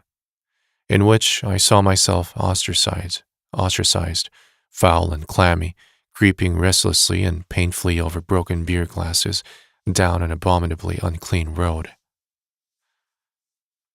There are such dreams when you imagine you have set out to find a beautiful princess, but you stick in stinking back streets full of rubbish and dirty puddles. So it was with me. In this scarcely refined way, I was destined to become lonely and to put between myself and my childhood a locked door of Eden, over against which stood merciless sentinels on guard in beaming rays of light. It was a beginning, an awakening of that homesickness, that longing to return to my true self. I was terribly frightened when my father, alarmed by a letter from my housemaster, appeared for the first time in St. and faced me unexpectedly. When he came for the second time, towards the end of that winter, it was hard and indifferent. I let him heap blame on me. I let him beg me to think of my mother. I was unmoved. Finally, he grew very angry and said that if I did not turn over a new leaf, he would have me disgraced and chased out of the school and would have me placed in a reformatory. Little I cared. When he went away, I felt sorry for him, but he had accomplished nothing. He had found no approach to me, and for a few moments I felt that it served him right.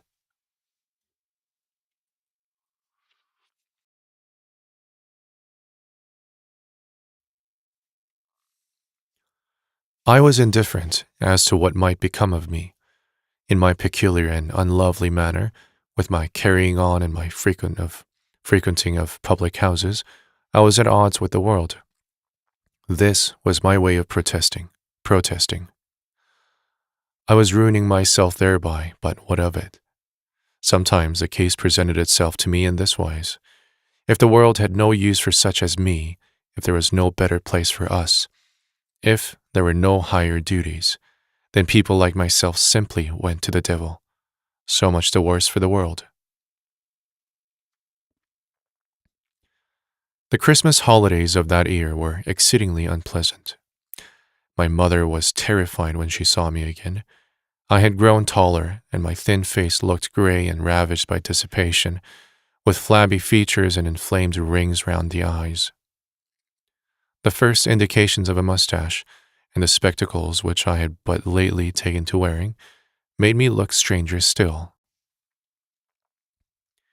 My sisters started back and giggled when they saw me. It was all very pleasant. Unpleasant was the conversation with my father in his study, unpleasant the greeting of a couple of relations, unpleasant above all things was Christmas night. That has been since my birth the great day of our house, the evening of festivity and love, of gratitude, of the renewal of the bond between my parents and myself. This time, everything was depressing and embarrassing. As usual, my father read the portion of the gospel about the shepherds in the fields, keeping watch over their flock by night. As usual, my sisters stood radiantly before the table on which the parents were laid out. But my father's voice was sad, and he looked old and constrained. Mother was unhappy. For me, everything was equally painful and unwished for. Presents and good wishes, gospel and Christmas tree. The gingerbread smelt delicious and exhaled thick clouds as of sweet remembrances. The Christmas tree was fragrant and told of things which existed no longer. I longed for the end of the evening and of the holidays.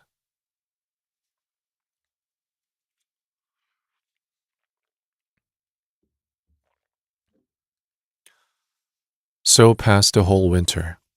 It was not long before I was severely reprimanded by the faculty and threatened with expulsion. I could not last much longer. Well, it made no difference to me. I had a special grudge against Max Demian, whom I had not seen for the whole of this period. In my first term at St., I had written to him twice, but had received no reply. For that reason, I had not paid him a visit in the holidays.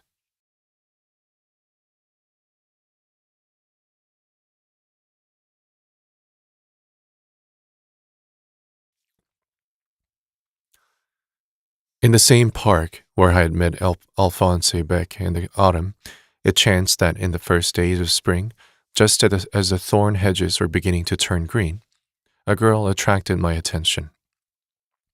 I was out for a walk by myself, full of gnawing cares and thoughts, for my health was bad. Besides that, I was in continual financial embarrassment. I owed various sums to my friends and had to invent excuses to procure some money from house. In several shops, I had run up accounts for cigars and such things. Not that these cares were very pressing. If the end of my school career was approaching, and if I drowned myself or was sent to a reform school, these trifles would not make much difference either. But I was nevertheless constantly facing these unpleasant things, and I suffered from it.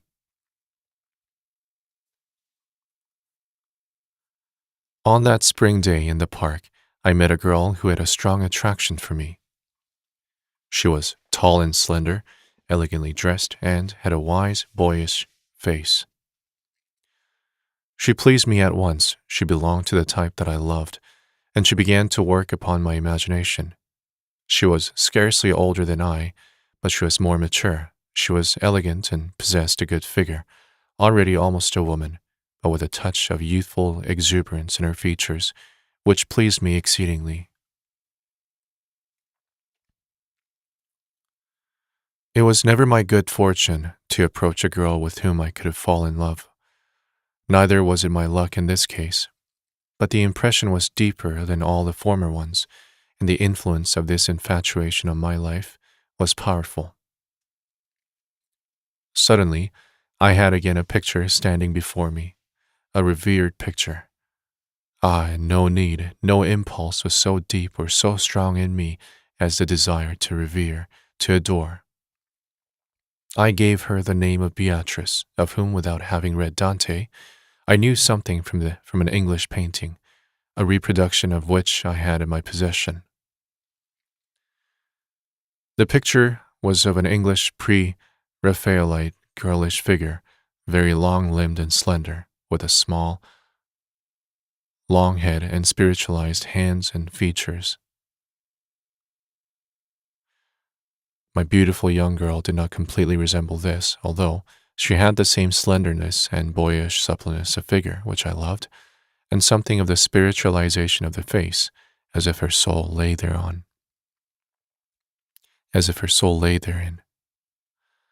I never spoke a single word to Beatrice, yet at that time she exercised the deepest influence over me. Her picture fastened itself on my mind. In my imagination, she opened a sanctuary for me. She caused me to pray in a temple. From one day to another, I remained absent from the drinking bouts and the nightly excursions. Once more, I could bear being alone. I read gladly. I liked to go for walks again.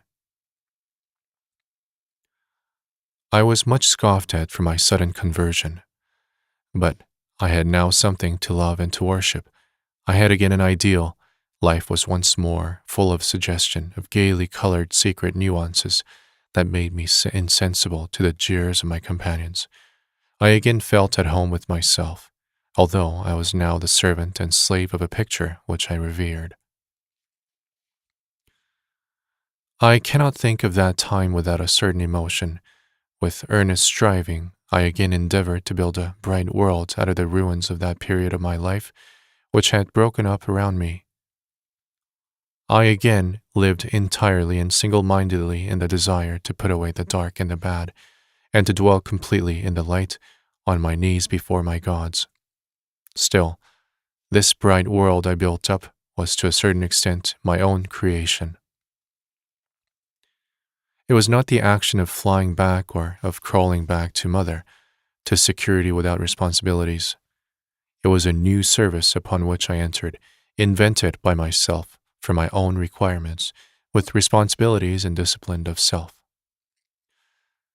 The sex consciousness from which I suffered and before which I was in constant flight was now transmuted in this sacred fire to spirit and devotion. The grim and horrible would disappear. I should groan through no more agonizing nights. There would be no more heart beatings in front of lewd pictures, no more listening at forbidden doors, no more lasciviousness. Instead of all this, I set up my altar with the picture of Beatrice, and in dedicating myself to her, I dedicated myself to the Spirit and to the gods. That part of myself which I withdrew from the powers of darkness, I brought as a sacrifice to the powers of light. Not lust was my aim, but purity. Not happiness, but beauty and spirituality. This cult for Beatrice completely changed my life.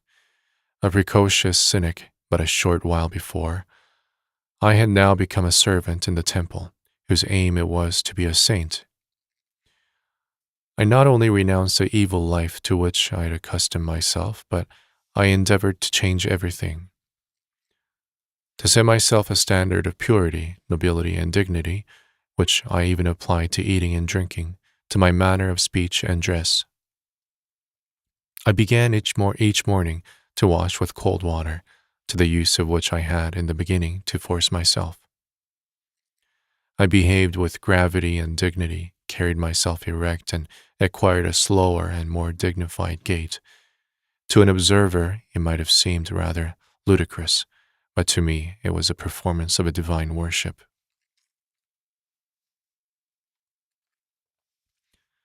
Of all the ways in which I sought to find expression for my new faith, one bore fruit. I began to paint.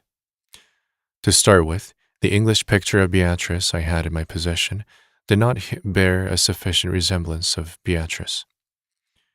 I wanted to try to paint her for myself. Full of new pleasure and hope, I carried into my room. I had recently been given a room to myself. A beautiful paper, colors, and a paintbrush. I made ready my palette, porcelain bowls, glass, and pencils. The fine watercolors in little tubes which I had bought captivated me. There was a bright chromic green which I think I can see yet as it flashed out for the first time from the little white tube. I began with caution. To paint a face was difficult. I wished first of all to try something else. I painted ornaments, flowers, and small landscapes from imagination, a tree near a chapel, a Roman bridge with cypresses. I often lost myself completely in this pastime. I was as happy as a child with a box of paints. At last, I began to paint Beatrice. The first few attempts were abortive, and I threw them away. The more I tried to conjure up in my mind the face of the girl whom I met from time to time in the street, the less I seemed to be able to transfer my impressions to paper. Finally, I gave up the idea and began simply to paint a face according to the guidance of my imagination, a face which gradually grew out of the one already begun, as if by itself at the mercy of color and brush. The result was a face I had dreamed of, but I was not ill pleased with it.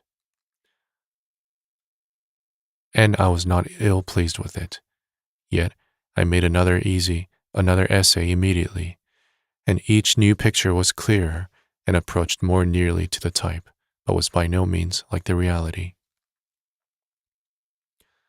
More and more I accustomed myself, in a dreamy sort of way, to draw lines with my brush, to fill in surfaces. My sketches grew out of a few strokes of the brush, out of the unconscious. At last, one day I finished a face, almost unconsciously, which made a stronger appeal to me than the former ones. It was not the face of the girl, for I had long since given up the idea of trying to paint my Beatrice to the life. It was something else, something unreal, and yet not of less value for me on that account. It looked more like the head of a youth than of a girl. The hair was not blonde like that of my pretty girl, but brown with a tinge of red. The chin was strong and firm, but the mouth was red as a blossom. The features were rigid, like a mask, but impressive and full of secret life.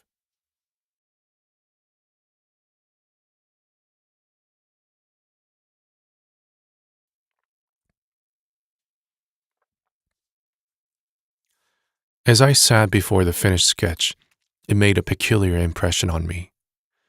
It seemed to me a sort of picture of a god or of a sacred mask, half man, half woman, ageless, the expression of being at once dreamy and strong-willed, stiff and yet secretly alive. This face seemed to have something to say to me. It belonged to me. Its look was rather imperative, as if requiring something of me, and there was a certain resemblance to someone or other to whom I knew not.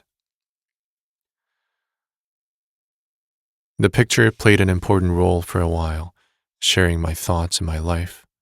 I kept it concealed in a drawer, in order that one should not get possession of it, and so be able to sneer at me. But as soon as I found myself alone in my little room, I took out the picture and communed with it. Each evening I pinned it onto the wall over against my bed, and gazed at it until I dropped off to sleep. In the morning, it was the first object which met my gaze. Just at that time, I began again to dream a great deal, as I had constantly done when I was a child. It seemed to me that for years I had had no more dreams. Now they came again, quite a new kind of pictures. And often, the painted image appeared therein, living and speaking, friendly or inimical, with the features sometimes twisted into a grimace, sometimes infinitely beautiful, harmonious, and noble. And one morning, as I awoke out of such a dream, I suddenly realized who was the original picture. I recognized it. It gazed at me in such a fabulously well-known way and seemed to be calling my name. It seemed to know me, like a mother, seemed to love me as if since the beginning of time. With beating heart I stared at the paper, at the thick brown hair, at the half-womanly mouth, the strong forehead with the wonderful brightness. It had dried that way of itself. And more I felt in me the knowledge, the certainty of having somewhere met the original of the picture. I sprang out of bed, placed myself in front of the face, and gazed at it from the closest proximity, straight into the wide-open, greenish, staring eyes, the right eye somewhat higher than the other, and all at once this right eye twitched perceptibly, but still decidedly, and from this twitching I recognized the picture.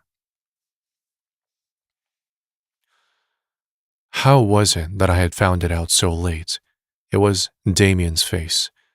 Later, I often compared the picture with Damian's real features, as they had remained in my memory.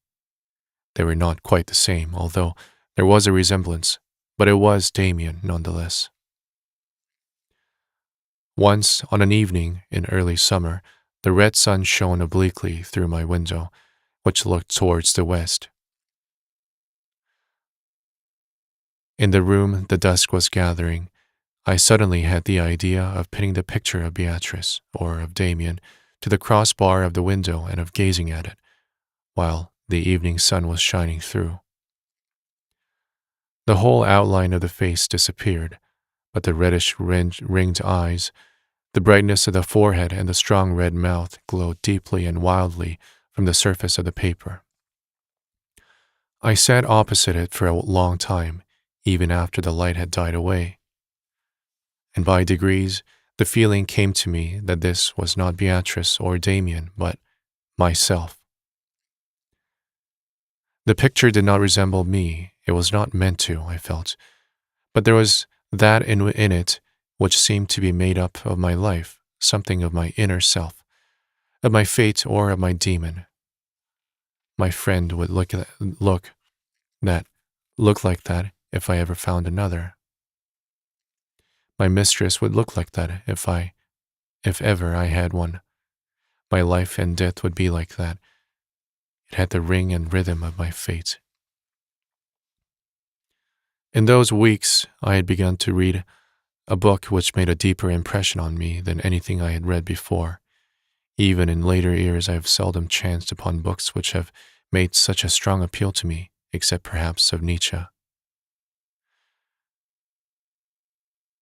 It was a volume of novellas, containing letters and apothegms. There was much that I did not understand, but the book captivated me and occupied my thoughts to an extraordinary degree. One of the aphorisms now occurred to me. I wrote it with a pen under the picture.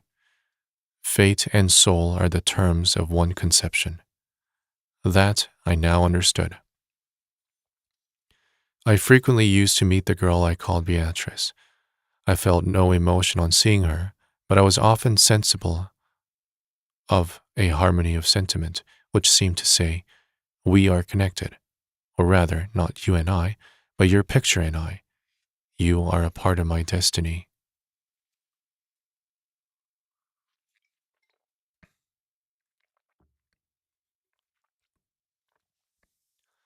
My longing for Max Demian was again eager. I had had no news of him for several years. On one occasion only I had met him in the holidays. I see now that I have failed to mention this short meeting in my narrative, and I see that this was owing to shame and self-deceit on my part. I must make up for it now. So then, once in the holidays, I was parading by my somewhat tired, blazed self through the town. As I was sauntering along, swinging my stick and examining the old, unchanged features of the bourgeoisie Philistines whom I despised, I met my one-time friend. Scarcely had I caught sight of him when I started involuntarily. With lightning rapidity, my thoughts were carried back to Frank Cromer. I hoped and prayed Demian had really forgotten the story. It was so disagreeable to me under this obligation to him, simply owing to a silly childish affair. Still, I was under an obligation. He seemed to be waiting to see whether I would greet him. I did as calmly as possible under the circumstances, and he gave me his hand. That was indeed his old handshake, so strong, warm, and yet cool, so manly. He looked me attentively in the face and said, "You've grown a lot, Sinclair." He himself seemed quite unchanged, just as old, just as young as ever.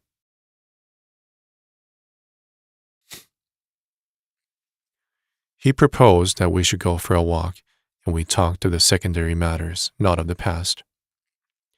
I remembered that I had written to him several times without having received an answer. I hoped he had forgotten this as well, those silly, silly letters. He made no mention of them. At that time, there was no Beatrice and no picture. I was still in the period of my dissipation. Outside the town, I invited him to come with me into an inn. He came. With much orientation, I ordered a bottle of wine and filled a couple of glasses. I clinked glasses with him, and showing him how conversant I was with student drinking customs, and I emptied my first glass at a gulp. "Do you frequent public houses often?" he asked me. "Oh yes," I said with a drawl. "What else is there to do? It's certainly more amusing than anything else, after all."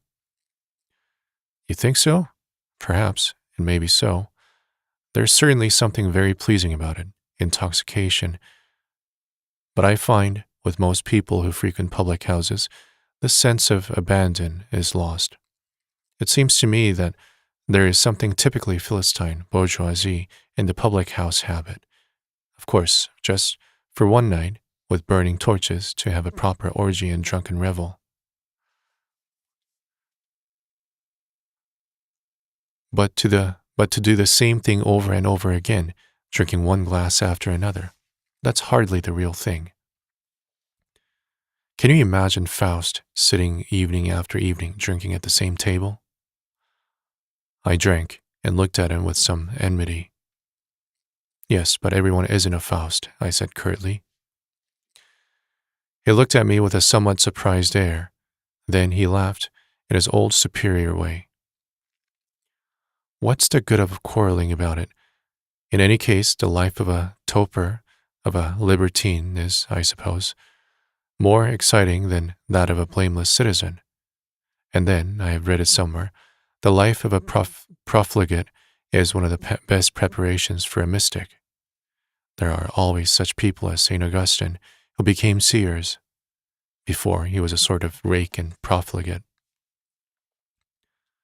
I was distrustful and wished by no means to let him take a superior attitude towards me, so I said with a base air, "Well, everyone according to his taste. I haven't the slightest intention of doing that, becoming a seer or anything." Demian flashed a glance at me from half-closed eyes. "My dear Sinclair," he said slowly, "it wasn't my intention to hurt your feelings. Besides, neither of us knows to what end you drink. There is that in you which orders your life for you, and which knows why you are doing it. It is good to realize this. There is someone in us who knows everything, wills everything, does everything better than we do ourselves. But excuse me, I must go home." We did not linger over our leave-taking. I remained seated, very dejected, and emptied the bottle. I found when I got up to go that Demian had already paid for it. That made me more angry still.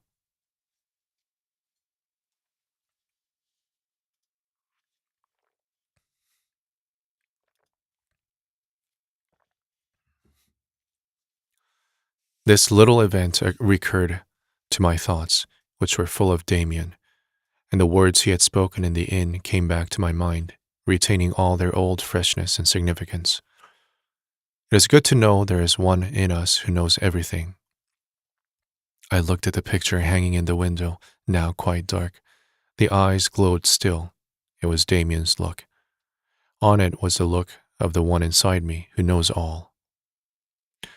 Oh, how I longed for Demian. I knew nothing of his whereabouts. For me, he was unattainable. I knew only that he was supposed to be studying somewhere or other, and that after the conclusion of his school career, his mother had left the town. I called up in my mind all my reminiscences of Max Demian from the Cromer affair onwards. A great deal he had formerly said came back to me. Today, everything still had a meaning. All was of real concern to me.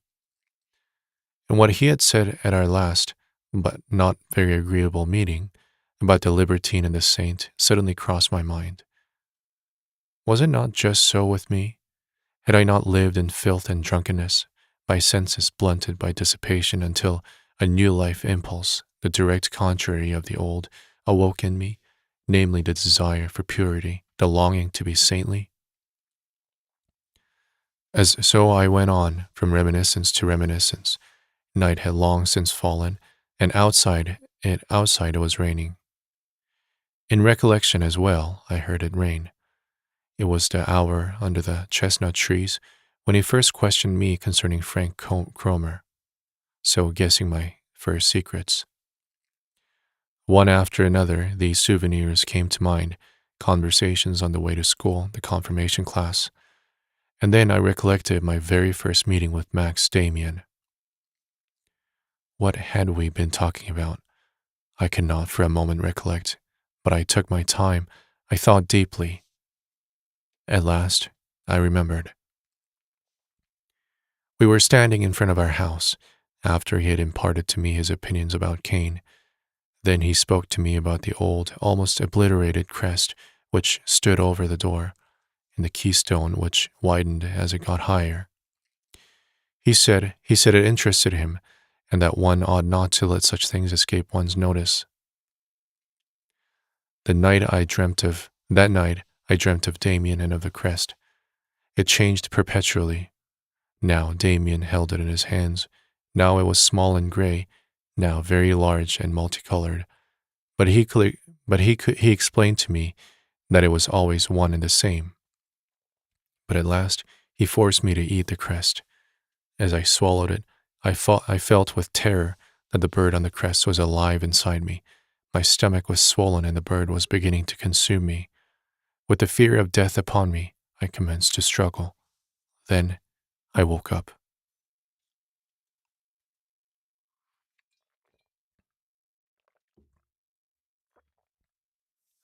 I felt relieved.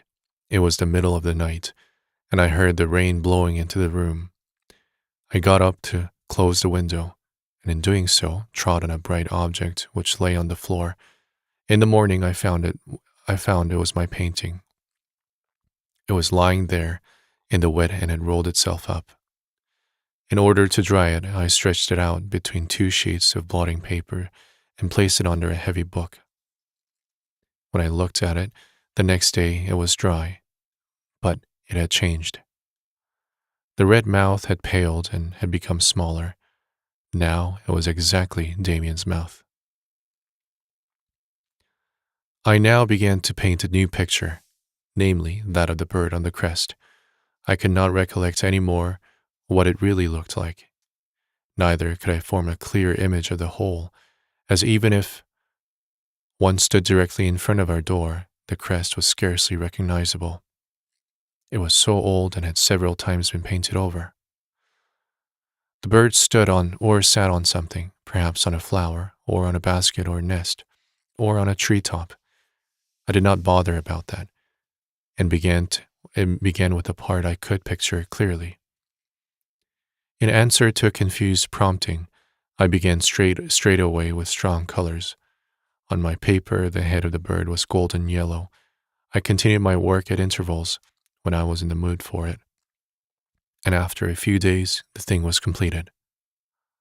Now it was a bird of prey with a sharp, bold hawk's head.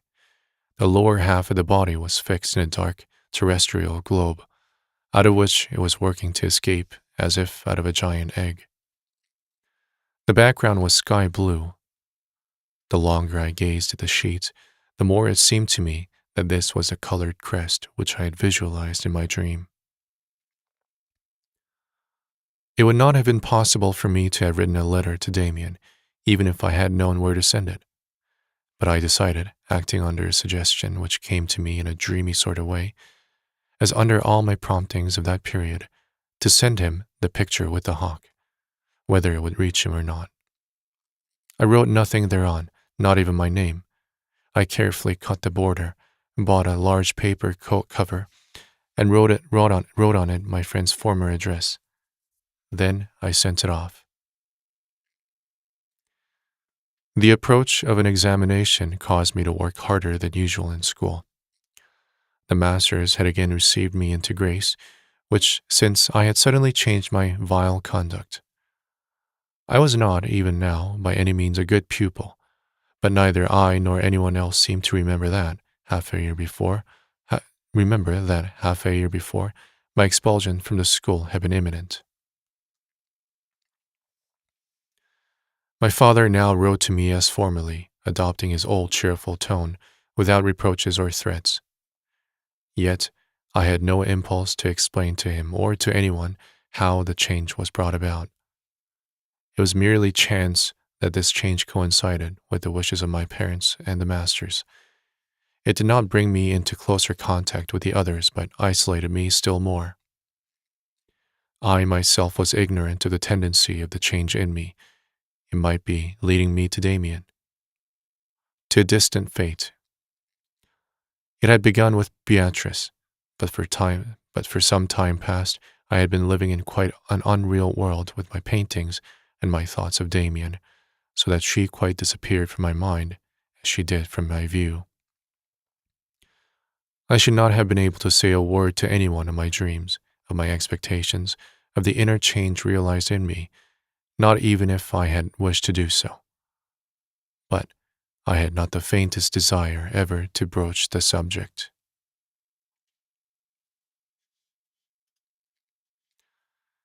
네, 이렇게가 4장의 끝입니다. 역시 많은 것이 일어나는데요. 3장의 끝에는 싱클레어가 학교에서 졸업해서 이제 다른 학교로 가는 그 장면에서 끝이 납니다. 그렇게 해서 싱클레어랑 데미안이 헤어지게 되죠. 아마 고등학교가 끝나고 대학교로 가는 그쯤 그런 것 같습니다. 그래서 4장은 싱클레어가 대학에서 지내던 모습을 그려주는데요. 얼마 지나지 않아서 공부는커녕 술을 많이 마시게 됩니다. 그래서 술을 많이 마시는데 어 어쩌다가 한 여자와 사랑에 빠지게 되죠. 그렇지만 직접 다가가지는 않고 그 여자의 그림을 그립니다. 그리고 그 여자의 이름도 모르는데 그냥 비에트리스라고 이름을 지어줬죠. 그림을 그리다 보니까 이게 그림이 어느새부터인가 싱클레어를 바라보는 듯한 그런 느낌을 주는 것 같습니다. 그리고 실제로 이 그림은 싱클레어의 내면을 잘 묘사해주는 그런 장면이겠죠. 비에트리스의 얼굴을 자꾸 그리려고 하는데 마음대로 그려지지가 않습니다. 그래서 이렇게도 그리고 저렇게도 그리고 계속 변경해서 그리다 보니 결국에 마음에 드는 그림을 그리게 되는데요. 그러다가 또 다른 그림을 그리게 됩니다. 이번에는 본인의 마음 가는 대로 한 사람의 묘사를 그리죠. 그리고 이 그림은 뭔가가 싱클레어와 깊은 관계가 있는 듯합니다. 그래서 그 그림에 집착하여 잠잘 때 보고 잠에서 일어나서 아침에 먼저 보고 그런 생활이 반복되면서 음, 그 도중에 이제 술을 먹고 방탕하던 생활은 정리를 합니다. 비아트리스라는 여자와 사랑에 빠지면서요. 어쨌건 그림을 그리면서 어, 본인이 생각하는 그 그림, 이 그림을 보는데 언제부턴가 깨닫습니다. 이 그림은 데미안의 얼굴이라는 것을. 그리고 데미안뿐만이 아니라 오히려 본인의 내면의 모습을 그린 거라는 걸. 네, 어쨌건 방탕하면서 학교에서 쫓겨날 뻔했는데 마음을 가다잡고 다시 그렇게 열심히 한 건 아니지만 방탕한 생활은 그만두고 학생의 본분에 다시 전념을 해서 학교를 그대로 가게 된 그런 장면입니다. 제가 말로 설명할 수 있는 것보다 실제로 묘사된 장면, 그리고 뭐 심볼리즘 이런 그런 게 너무 많기 때문에 어 네. 일단은 그냥 간단한 줄거리로만 생각하시면 될 것 같습니다. 네. 지금까지 여러분 잘 듣고 계셨나요? 어 이렇게가 3 장, 4 장의 끝이고요. 오늘은 3 장만 읽어 드리려고 했는데 3 장을 읽어 드리고 나니까 시간이 쪼끔 애매해서 4 장도 그냥 그대로 읽어 드렸습니다. 지금쯤 많은 분들이 네 잠을 주무시고 계시겠죠. 저도 이제 낭독을 끝내고 어 하루의 일과를 시작해 보려고 합니다. 네. 혹시 아직 주무시지 않으신 분들 계시다면 곧 주무시고 네 편안하게 주무시길, 이불 속에서 따뜻하게 걱정 없이 좋은 잠 주무시길 바라겠습니다. 네, 그리고 내일도 행복한 하루 되시고요. 건강하고 네, 활기찬 하루 되시길 바라겠습니다. 토토리님 아직 안 주무셨네요. 어휴, 고생하셨습니다. 네, 글 남겨주셨어요. 감사합니다. 토토리님도 안 주무시고 들으시느라 고생하셨어요. 네, 어쨌건 지금까지 함께 해주셔서 여러분들 모두 늘 그렇듯 정말 정말 감사하고요. 활기찬 하루 보내시길, 네, 좋은 밤 되시길, 안녕히 주무시길 바라며 저는 이만 인사를 드리겠습니다. 네, 다시 한번 감사하고요. 그럼 내일 또 다른 작품으로 한국어로 뵙도록 하겠습니다. 감사합니다. 좋은 밤 되세요.